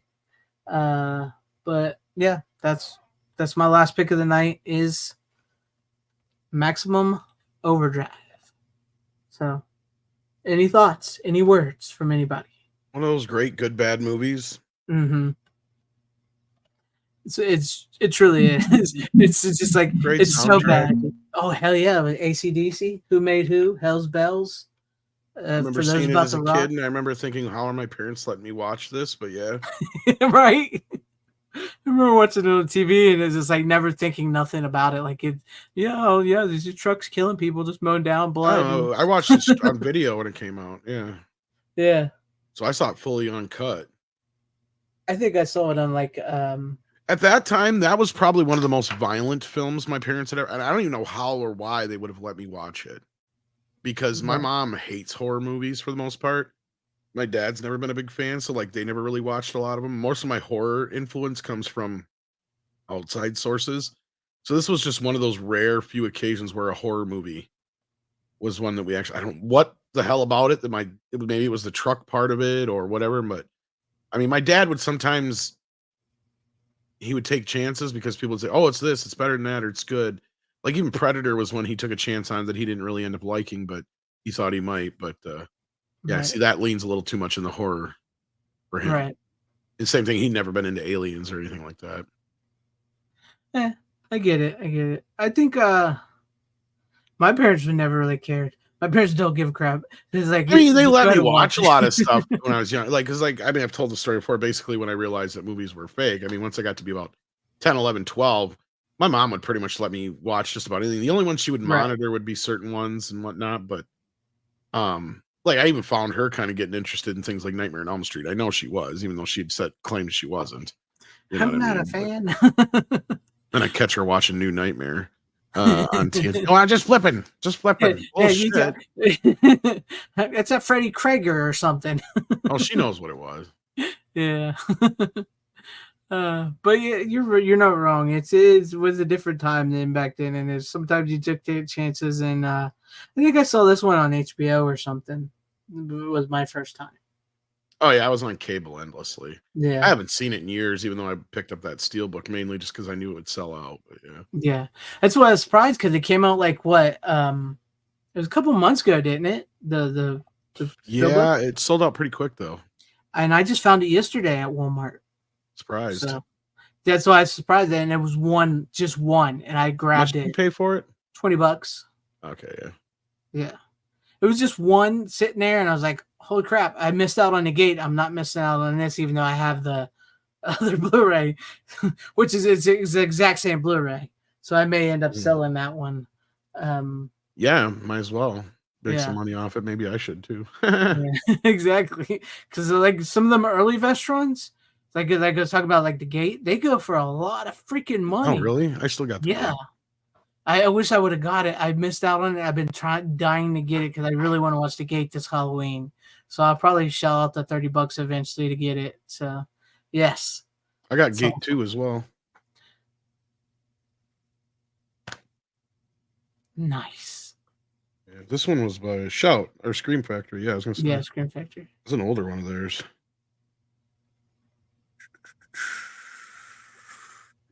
2018, yeah. This was 2017 for the gate, so yeah, that's been out for a while. now. Yeah, but that's when said I missed out on. Like Walmart was selling with the new slipcover, the gate for $10 a little while ago, and I missed out on that because like those sold out like that, and now they're selling them for the same price they're selling the that gate that you have. It's like $30. Yeah, I almost bought Candyman 3 again. I'm like, do I have this one or not? I'm like, I do, but I don't remember this cover. And then I looked on the inside cover, and I think that I don't remember if they changed it or not, but I ended up looking when I got home or on my phone or whatever. I'm like, yeah, I got it, but I have a totally different cover, slip cover. It's the same Vestron, but with the new because they did the Halloween. That's why I got the I kind of Texas Chainsaw with that one. I noticed that I mean I already have Evil Dead 2 on 3 Blu-rays or two Blu-rays. And I seen they had the one with the new slipcover out there. I kind of like with Ash, but I don't need it. Yeah, I already got too many. Plus the 4K of Evil Dead. So 2. No, I saw those. I saw some of them. They were kind of like, huh. They're not bad looking. Yeah. But yeah, Maximo Drive looks pretty good. It doesn't look too bad. It's probably one of the better looking restaurant scans I've seen. Because Little Monsters was pretty bad, actually. That scan was really bad, and I watched that not too long ago. And then,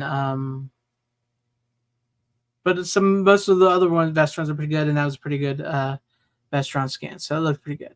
But we do have a $2 super chat here from Ace Hanlon. He says, recently got a Laserdisc player with discs. Very cool. Awesome. And thank you for the $2 super chat.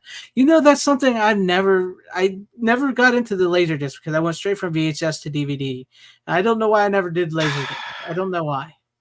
I would love to. If I would ever have come across one, I would have bought one by now just because I would like to, and then I would like to be able to figure out how to hook it up to my computer because there's a lot of, well, not a lot, but there's a few movies that they had special features on the Laserdisc that never made their way to to disc. like the DVDs or the Blu-rays.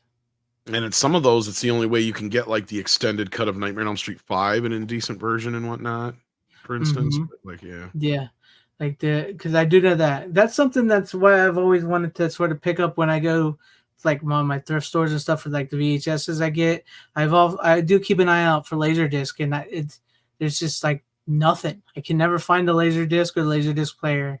So, but thank you, Ace Alien, for the $2 super chat. I appreciate that.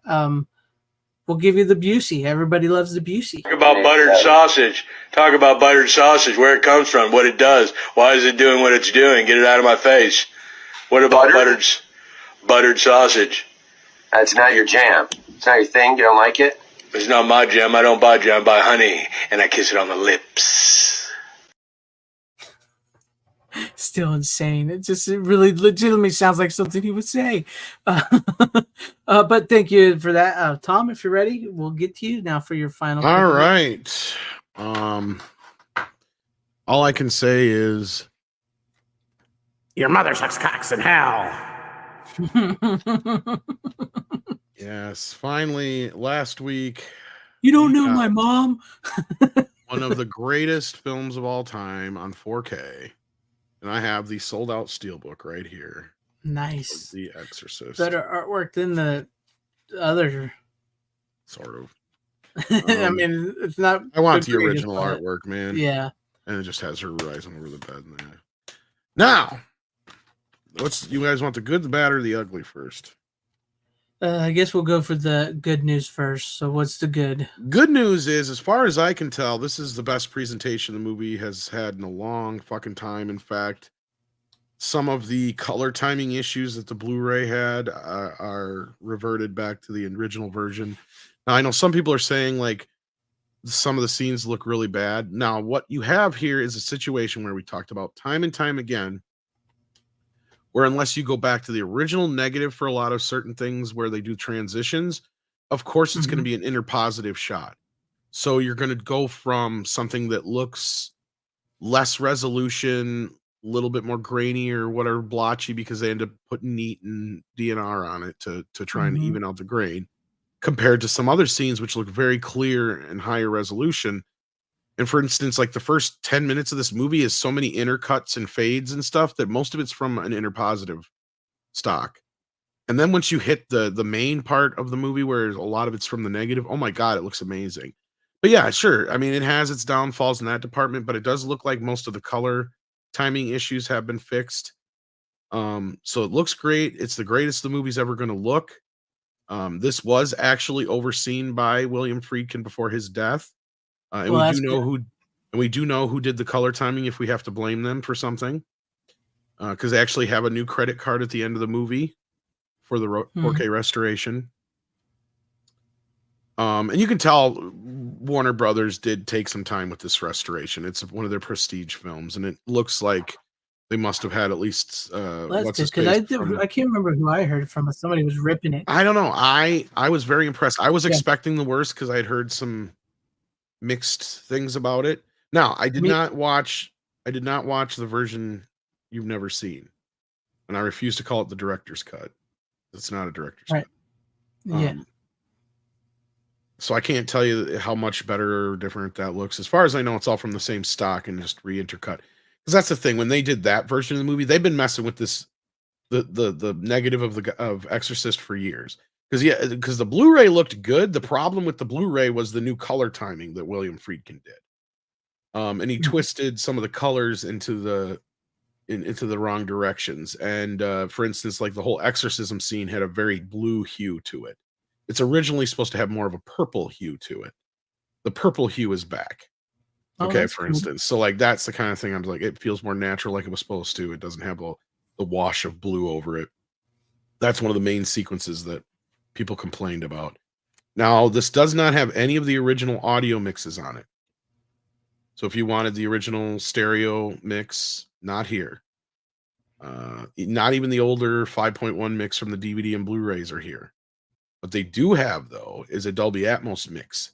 And it is one of the best Dolby Atmos mixes I have ever heard in my life. It uses the atmosphere so well. Like, especially with all the, the rattlings, the, constantly things going on around you. Like with the exorcism, like they're going on like in the room. Yeah. Whenever they step in the room, you hear like all throughout the speakers and shit. It's very active. You get a lot of the and stuff. And like when she's upstairs screaming and shit, it sounds like it's coming from upstairs. When you hear like Marin and all that kind of stuff, it sounds like it's coming from, above you and everything. It very well balanced mix. Of course, that was one thing Friedkin always tried to punch up with every release was the soundtrack. But as far as I could tell, no added sounds here. It's just a more clear, cleaner, more atmospheric mix. Probably more based on the 5.1 mix from before. But in that respect, that's all the good. No special features whatsoever. They do have the commentary from the original DVD release that wasn't carried over to the Blu-ray. There's one commentary, I think, from Peter Blatty that's added on this, but that's all you get is 2 commentaries, and that's it. Otherwise, all the special features have been removed because they decided not to carry over the Blu-rays.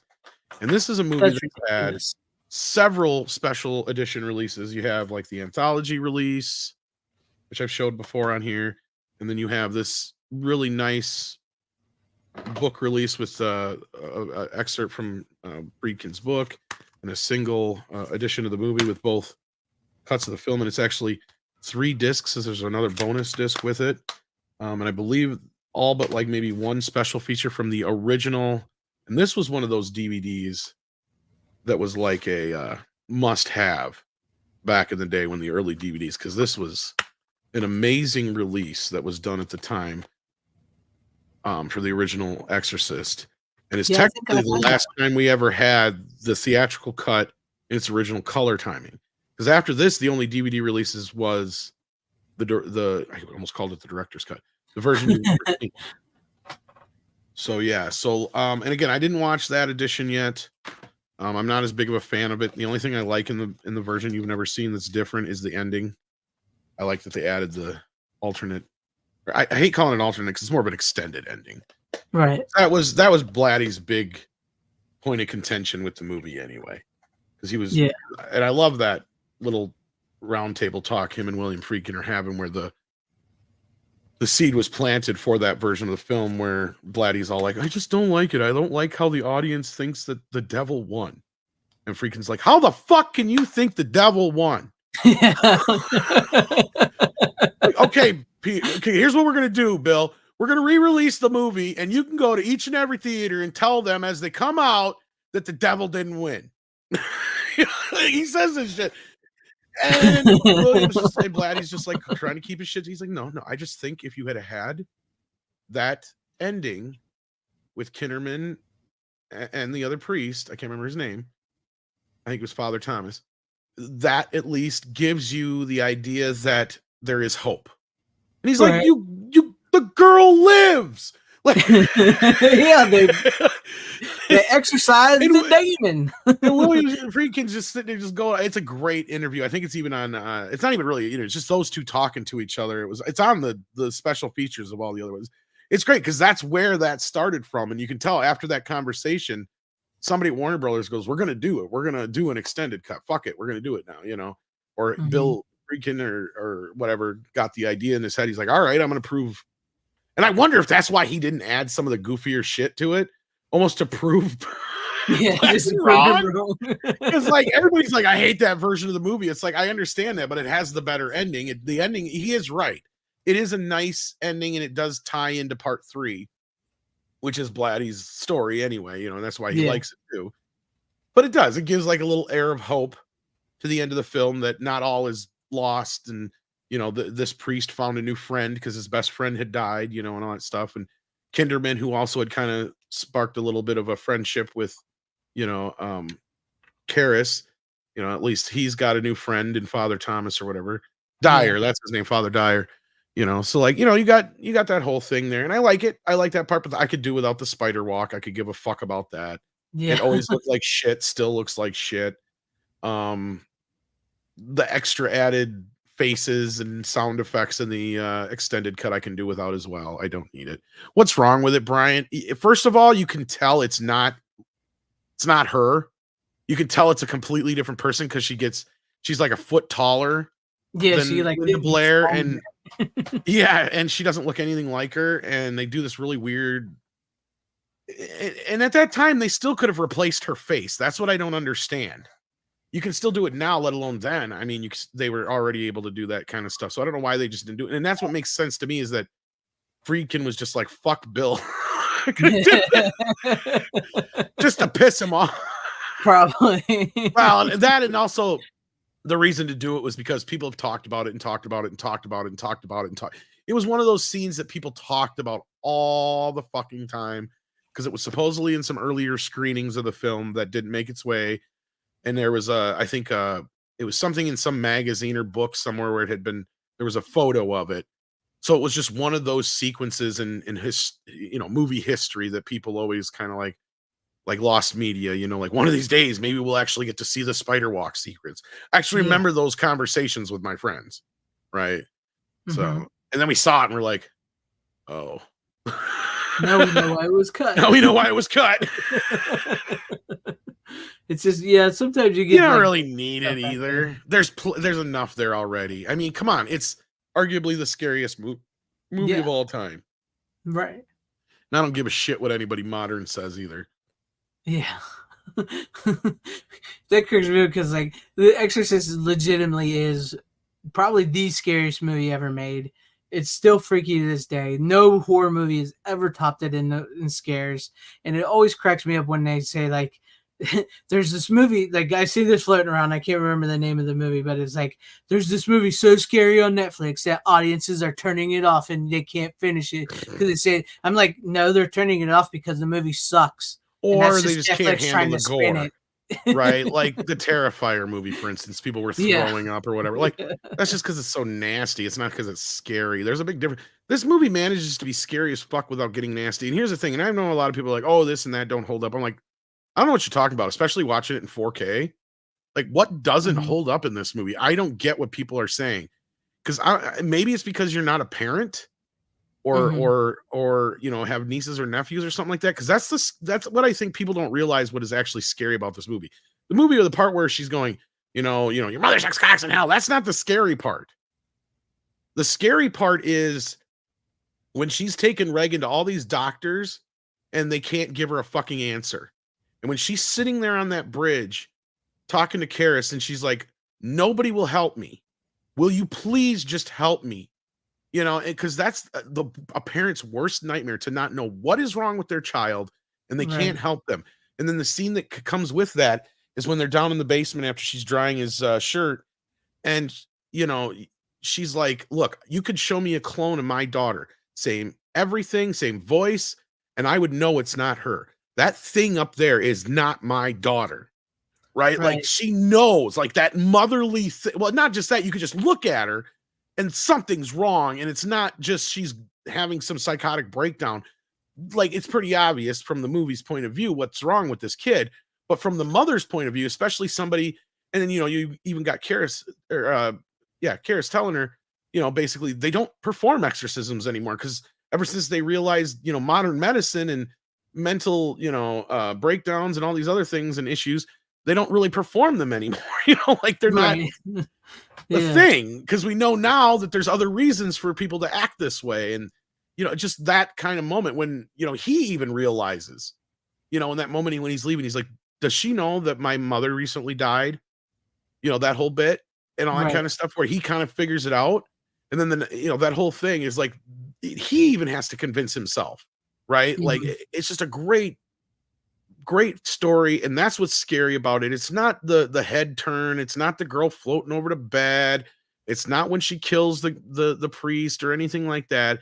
It has everything to do with the fact that if you're a parent or at least know somebody who has kids or is close to kids, one of the worst things that can happen to you is for a doctor to say something's wrong and we don't know what it is. Right. Because there's no answers. You're completely lost. You have no sense of what I can do to fix this or help get my kid, some help or whatever. It's almost worse than hearing your kid's going to die. Because at least then you know what's going, you know what I mean? It's like, then you can prepare for that. This is a situation where not only do you have no idea what's going on, but you can't even prepare to how to fix it or even, deal with it in any way, shape, or form. It's just, that to me is what's inherently scary about the film. I don't know what you guys think, but yeah, I agree with you. I agree with you because that's what where the horror comes from is like that's what makes it so scary and realistic is because like you said, it's like this mother who has this daughter who can't figure out what's wrong with her, and they know something's wrong with her, and that's where this horror comes into. That's where you get scared, and then like with the whole Zazuz. Why am I saying it wrong? You know what I'm talking about. The name of Zuzuzu. It's like with the face of the demon and with the demon. Yeah, that's where it just starts because it's like the real world and the demonic world and the supernatural world all sort of come together, and it makes it that much more scary because you like you said, you're like, what's wrong with your kid? What's wrong with that? And then you find out it's possessed by a demon, and that's pretty. That's when it's like, oh crap, religion is real. The gods and demons exist, and that's and here's where you just reminded me of something. This is where I think that there's another scene in the extended cut that does need to be in the film. If anything, you can watch. What you should do is somebody should take a cut of the movie, cut it all the way up to the exorcism as the original theatrical cut, and then from the exorcism on, throw on the version you've never seen, because from that point on, that's where the shit you need to see, because you have that break in the exorcism, and it's a great fucking scene that's not in the theatrical cut. And you've got both of them sitting down and they're resting on the stairs, or Karis is resting on the stairs, and I can't remember where Marin's sitting, but they're just sitting there taking a rest. And he's like, why her? Why this little girl? And he says, and then Marin answers back, so we despair. So he actually he's making us question why God would do something like this. Right. That's the whole point of the whole thing. And that was another point that Blatty said too, is that break also is a big point with him that needs to be said, because that's the question the audience is asking at that point, is why this little girl, right? If God does exist, then why would he allow that to happen to this little girl? And that's in the answer in and of itself, is that the devil is doing it and the God is allowing it because he wants us to despair. He wants us to see this. He wants us to see, this is what faith is all about, kind of thing. And that is also the moment where Karis starts to take his turn back to the faith. Right. And you need that kind of for that very last moment when he's like, leave her, take me. And that's him giving the sacrifice up. And that doesn't work unless he has his faith back, right? Because if he doesn't fully believe in this thing, then there's no way that it can work for him. It's a very, I love The Exorcist. It's one of those movies you can just tear apart and it still stands up. Like, you can go shot for shot for this movie. I would love to do it sometime. That's one of those movies besides Jaws that I would love to just go through shot for shot and explain how important every second is. But that's the only change I would make. I'd be like, take all that last quarter of the film from the extended cut, put that with the theatrical cut. That to me would be the perfect version of this movie. I agree with you on that. And Steven, you've been quiet. What do you think of The Exorcist? Yeah, Steven, go ahead. Well, I have an interesting history with The Exorcist. I first saw it on television. And by television, I mean basically all of the demonic stuff was cut out. So I didn't understand. Your mother so sucks that smell. Yeah. Everybody was telling me how frightening this movie was. And I'm like, I'm watching a different movie, clearly, because I'm not scared. Nothing is happening, except for, the hospital scenes, Okay. Those were unpleasant. But all of the demonic stuff was cut out, with the exception of the head spin and the bit with the statue at the end. But that was it. Everything else was gone. So it's like, okay, I have to see this uncut now, which I eventually did. And then I get it, So, The Exorcist kind of got diffused for me because I saw this censored version first. But now that I've seen it, like, okay, that makes more sense. To me, 3 was always the scary one. 3 does stand very well on its own. That's the conversation we've had a few times on here. Yeah. Especially Nobody cares about you. yet the scene in the hallway with the nurse, because they draw that moment out for so long, and you've got the camera sitting there at the end of the hall, and then you get that jump scare, and that even made my dad jump. And my dad was a man who had seen some shit, like some real shit. He was in combat. He'd seen some shit. He jumped. So to me, it was always like the third one was the scary one, and for a long time. And then, like I said, when I finally saw the uncut, to me was it's the theatrical edit, but the uncut version of it. That's when I said, okay, now it's all starting to make sense now. There you go. Okay. I mean, that happens sometimes. Sometimes you see the TV cut first, and so there's a little sense rise for you. But here's a great question about what's the difference between exorcist horror, shining horror to avert gory horror. What are you guys' thoughts on that? Well, the Shining and the Exorcist type horrors actually kind of fall into almost like a what would you call it? Kind of almost like a body snatcher category of sorts. I mean, I know they're their own thing. They're kind of like a haunting kind of thing. But when you think about it, the whole point of the horror comes from, as I was saying, like basically something has replaced our loved one. We don't know what it is, but they've been replaced. They're not who they were. The Exorcist and The Shining share that similar aspect, right? Like Regan is clearly not herself. Jack Nicholson's character, or Shelley Duvall's going crazy, depending on which point of view you want to take with the film. Of course, at the end of the movie, the way it ends, it's obviously Jack that's going crazy. But point being, I mean, in that respect, like he's somebody he's not normally. So like it's, that's the kind of horror movie that is. It's more psychological. It gets under your skin. It's almost something that could actually happen in a weird way. And like, obviously The Shining more so. Take the supernatural aspects of it, but still, somebody being locked up like that with their family, there's horror stories that of actual people that have shit like that's happened to. So like in that respect, that's different than say like an overt gory horror movie. Like me, I started falling out of modern horror with like the Saw type stuff. To me, that is not fun. I don't mind Texas Chainsaw Massacre where it's so over the top that it's kind of hilarious. So it's not that I'm so much a prude. It's just that I don't find that entertaining. I don't find watching somebody being tortured endlessly for no good reason entertaining. Well, I would say the first Saw movie is the best Saw movie because it's not so much about. And I'm not saying there's anything wrong if you do like them. I get the appeal. Exactly. I know. I get the just for me, it's just not something I want to sit and watch. I have the same kind of problem with movies where you have like Anger Management or Monster-in-Law. I fucking hate those kind of movies where people are just mean to each other and it just ramps up through an entire film.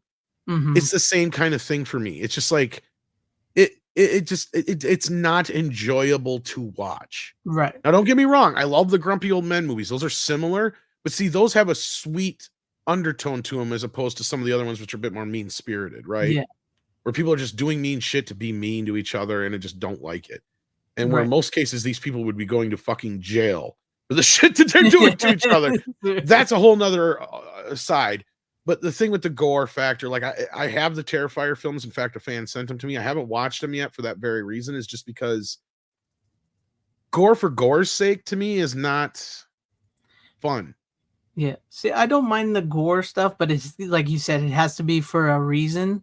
It's got to not gore for gore's sake. And I actually do like the first Saw movie because technically the first Saw movie is the least gory of the movies. It's barely any gore in that. The only reason I didn't watch that technically is because somebody spoiled the ending for me. But still, it's like But that first one is like, if you didn't know the ending of the first movie, it's basically a little more psychological than it is gory. It's about just these two guys in this room talking about how they ended up there.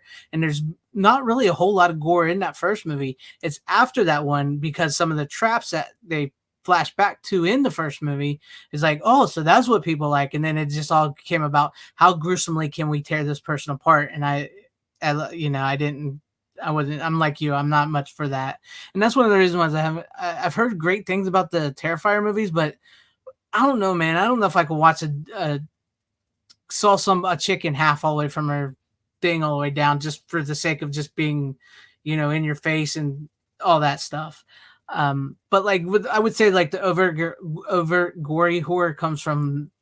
It's not so much the goriness that's the scary. It's the person that's instigating the Art the Clown. He himself is the horror, but what he's doing is just gory and it's just the over the top stuff. I'm not much into that. I'm with you on the Tom, because most modern horror is just not. It's either supernatural ghost hauntings now, or occasionally you'll get like a Saw, where it just is just ripping people apart just to be ripping people apart. So. Yeah, but I much prefer to me, I like a good slasher from the 80s or an Exorcist or Shining type movie, that actually there's sort of like a human element there that leads to the horror. So yeah, and also the other side of it is CGI has really taken away because the main thing, the reason why growing up, why at least me and my buddies dug things like Friday the 13th and stuff, is the gore aspect came from how did they do that, right? Because back then you didn't have CGI, you didn't know, and to learn sometimes some of the tricks of the trade was always kind of cool. I mean, that's what got us into like that kind of stuff. So like I do appreciate practical effects even in the gorier stuff, and I think that's one of the reasons why I'll probably like Terrifier, because my understanding is that is more practical. But it's more practical. Yeah. That's what I've been, I saw the 4K for $17 and I'm thinking, I've heard a lot of great things about this, even besides the fact that I'm surprised you haven't seen it yet, considering the shit you watch. I've come this close to buying it because I've heard so many great things about it. And it's one of the last, like I've talked about before, it's one of the last modern movie monsters we've gotten. We don't get a lot of movie monsters anymore. And by that, I mean like Freddy, Jason, Frankenstein, because we went from like Frankenstein, Dracula to Freddy, Jason, all them, Michael Myers, and like in today's day and age, like I said, it's mostly just supernatural CGI thriller, blood, and PG-13, not even rated R. So no, they just got to reboot everything, otherwise. Yeah, they reboot it. Yeah, and they keep churning that crap out. That's why, like, even like the Thanksgiving trailer from Eli Roth. That actually got me a little excited. I mean, Eli Roth isn't the best, but I was like, okay, this actually looks fun, like a decent slasher movie for a change that's not based on an actually existing franchise, even though it's sort of paying homage to the 80s slasher style. It looked decent. As though his Grindhouse trailer looked a lot better than the actual trailer for this movie. But yeah, I'm with you on that. But Friday the 13th, Halloween Elm Street, well, maybe the sequels were, but like the originals were all independent films that were trying something new. The sequels later on became the blockbuster type horror movies to those. And the thing with the Evil Dead, I wouldn't say that's a gory movie. Yeah, there's a lot of blood and stuff in that, but that's not like gore for the sake of gore. That's just like, it's a little bit slapstick, it's a little bit horror, it's a little bit Exorcist, it's a little bit of stuff like that. So it kind of all works together. But I wouldn't say it's gory for the sake of gore. That's just me though. It does. Evil Dead does get a little pretty scary at times. So, but yeah, I'm glad to hear that The Exorcist looks pretty decent. Film wise, there was something else I wanted to ask you about that before we move on to Steven for the final thing. Was what was the thing about the redeeming the digital code about it? For Exorcist, I guess this is Yeah. just in certain places people have had issues. I didn't have an issue getting both versions. I'll even double check here. Even though I think I had them from before for my Blu-ray set, but or from the special edition one I had. But I guess in some places they're making you choose between which version of the movie you want. Mm-hmm. Which I use Movies Anywhere because then I have my Amazon, my Vudu, my everything Yeah, hooked it all up to it. connects. And in most cases, see, I got both versions here. In UHD no less. And let me see if the special features are on here or not, though. Some people are saying the special features were on the digital versions. I've got no special features though, but yeah. So, but that's my Vudu version. I haven't checked Amazon yet because some titles, depending on the company, don't cross over to everything. But let me check my Amazon Prime thing here.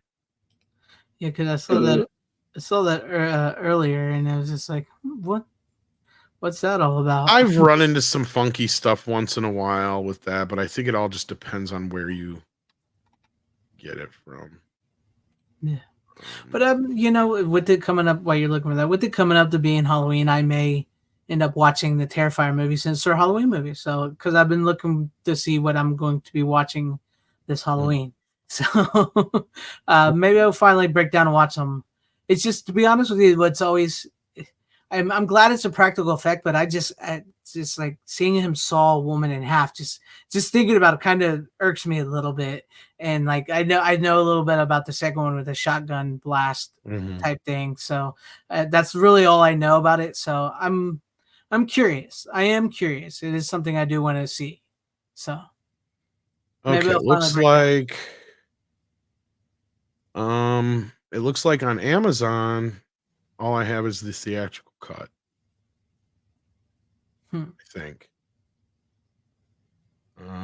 With no special features there either. Yeah, because it doesn't say anything other than 73 and 1 hour and 20 or 2 hours and 1 minute. It doesn't say anything else.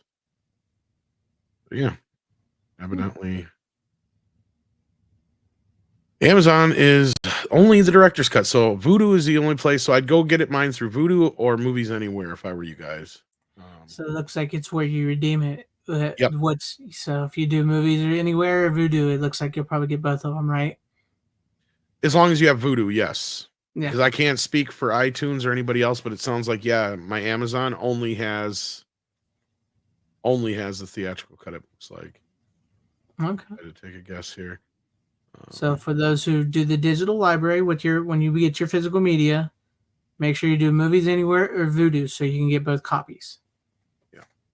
There you go. If you're worried about that, yeah. Yeah, because it looks like I have the same issue with Enter the Dragon. Another Warner title. I only have the one version on my Amazon. I just see that now. And if I look on Vudu, I believe I have both versions. Nope, only one version of that on Vudu too. Interesting. Yes. All right. Well, great talk on Exorcist. I'm glad. That's why I was waiting to hear. So I guess you got to be careful with Warner Brothers, huh? Yeah. I believe this is the extended cut of Enter the Dragon, but I'm not 100%. Warner's starting to aggravate me a little bit because they got so many great movies and they're doing the way they're releasing them lately. It's just starting to get aggravating. Well, if you're in the UK, you get Blu-rays with it. Yeah, because they're not dependent on digital like we are, or like they want us to be.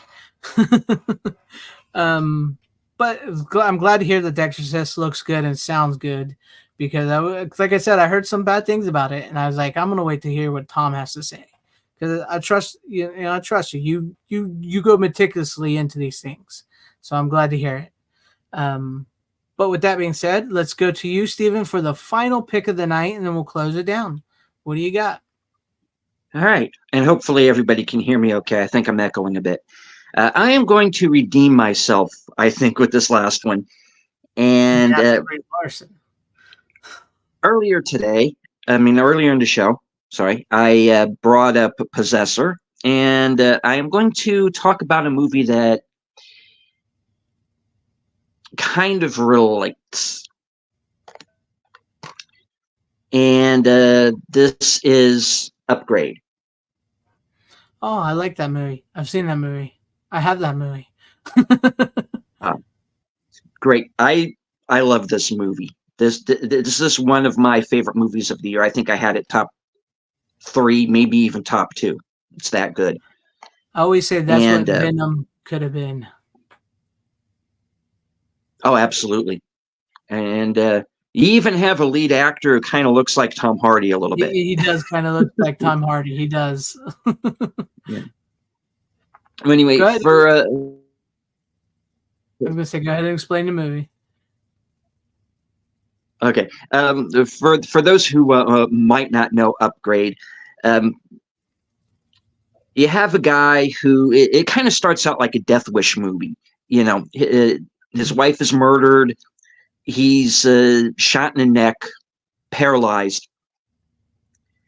But this guy that he's done some work for, who's kind of like a Bill Gates, Mark Zuckerberg, all rolled up into one, says, you know, I have this computer chip that will allow you to get mobility back. You know, but of course the computer chip is an AI, and it starts talking to the guy, and he's looking at the surveillance footage of his wife's death, and the computer says, I think I know where you can find that guy. Yeah. And it kind of snowballs from there. And you have these group of guys, themselves the Upgraded. They're basically Terminators, really. And this is where the Cronenberg angle kind of fits into me, because you do have that body horror of not being able, you know, you have this AI that is controlling your body. You know, you have the guys who have the guns, you know, physically implanted into their arms. You've got the one guy who can cough out the nanobots that can poison you. It's a really trippy movie, man. I really dig this one. I really do. Yeah. It's one of the few newer movies that I've liked. Mm-hmm. Go ahead. No, it's one of the few newer movies that come out that I like. And, it reminded me of Venom. Seriously, when you watch the movie, it reminds you of what Venom could be, because it's basically like the way they talk to each other. The way he looks like Tom Hardy. It's a much more darker movie than Venom. It's like the AI chip in him gives him this. Doesn't basically like give him a strength and stuff, but he gives him these abilities to where like he stretches his muscles and abilities to the best limits as they possibly can go. So it makes him like this unstoppable type of thing. And it's a pretty solid movie, actually. It's very much like Death Wish, like Steven said. Death Wish meets a sort of almost Mad Maxian type thing a little bit as well, because I do believe this was made by Australian people. I know Lee Wynell, who's in the first Saw, directed this, I believe. But it's a pretty solid movie, and it's I think even Tom, I think you would like this one, Tom, because it's very much in the like a throwback revenge flick with like some AI stuff in it. It's pretty good. It's pretty solid. I remember the trailer.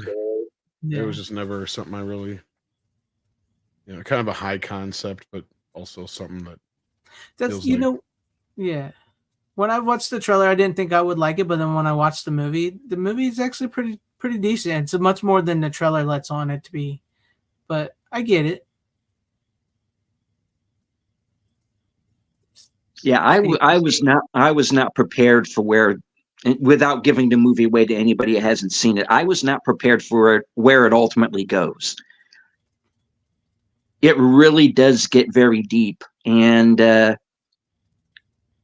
Tom, you've said it yourself.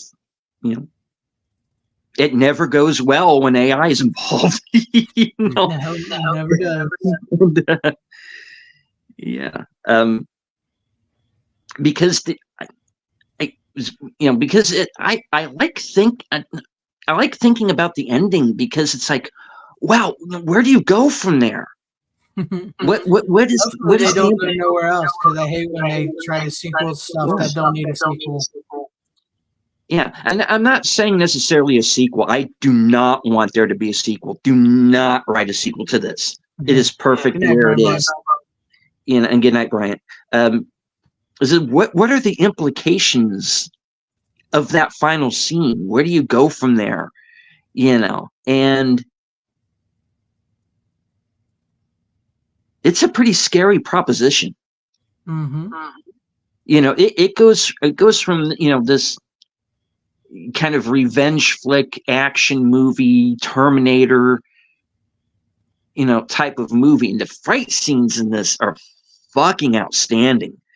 The fight between Trace and Fisk is one of my favorite fight scenes of all time. It's like top 2 or 3 for me.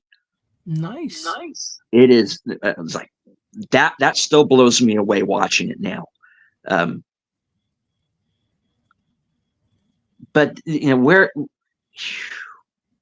that ending, that hit me right between the eyes in the theater. I mean, that was one of those endings, kind of like with Black Swan, where you're sitting there 10 minutes after the movie is over and you're still in your seat.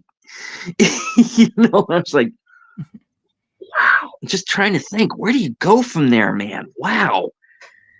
And I just went into it thinking I'm going to see this cool sci-fi action movie, and then it's one that really makes you think by the end of it. And yeah, this is one of the best movies of the last few years. I agree, hands down. Yeah. I'm echoing. Is that me echoing through you, or yeah? There you go. So that's what it is. It's I like that. I don't know if I'd say it was one of the best movies, but it's one of the newer movies that I actually enjoyed that I didn't think I would. Honestly, I didn't think I would enjoy it, and it turned out I actually enjoyed it. So yeah, it's got some really great fight scenes, and it's definitely, if you ever wonder, like, I really think it's much more Venom-esque to me. So, but yeah, that's my that's a nice little pick there you had, Steven. Is it better than the Brie Larson movie? It is. Yeah. But all right. Glad to have you back on here, Steven. Tom, Steven, anything you guys want to say before we close out? And next week, Rookie should join us back again. So, but anything you guys want to say before we close it out? Sure.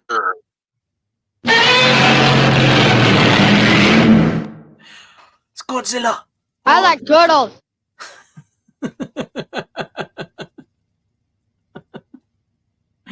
Oh, I love it. Oh, but thank you, Tom. Thank you, Steven, for joining us tonight. Yeah. And I just wanted to say real quick, if you're out there, if you're listening, I think you're the perfect choice to join this show. You're a runner 2.0. You're gonna give him a fucking ego and keep it up. Give him an ego. For the most part, everybody seemed to take the Rookie that first show. I think we just had one guy that was like, nah, I'm out. I don't get it. I mean, him and Runner are very, very similar in their approach, their questions, their taste. Really? I mean, I don't get it. Is it a fat thing? I don't know. He's fat phobic. He's fat phobic. I'm fat too, man. Did you not notice that? Me too. I mean, I'm kidding. I'm sure that's what it was. What it was, but anyway. I mean, I equate it to, like, when you're watching a TV show and you love the characters and they replace the character and you don't like the new character. So maybe that's that's the way they see it. I don't know. I don't know. But thank you guys once again for hanging with us. Thank you everybody in the chat. Thank you for everybody out there that watched it tonight. Appreciate each and every one of you guys. Make sure you like, subscribe to Tom, Deleted Scenes, me, everybody out there. And as always, you don't have to go home, but you can't stay. Where's it at? Here. Bye. How you doing? Bitches leave.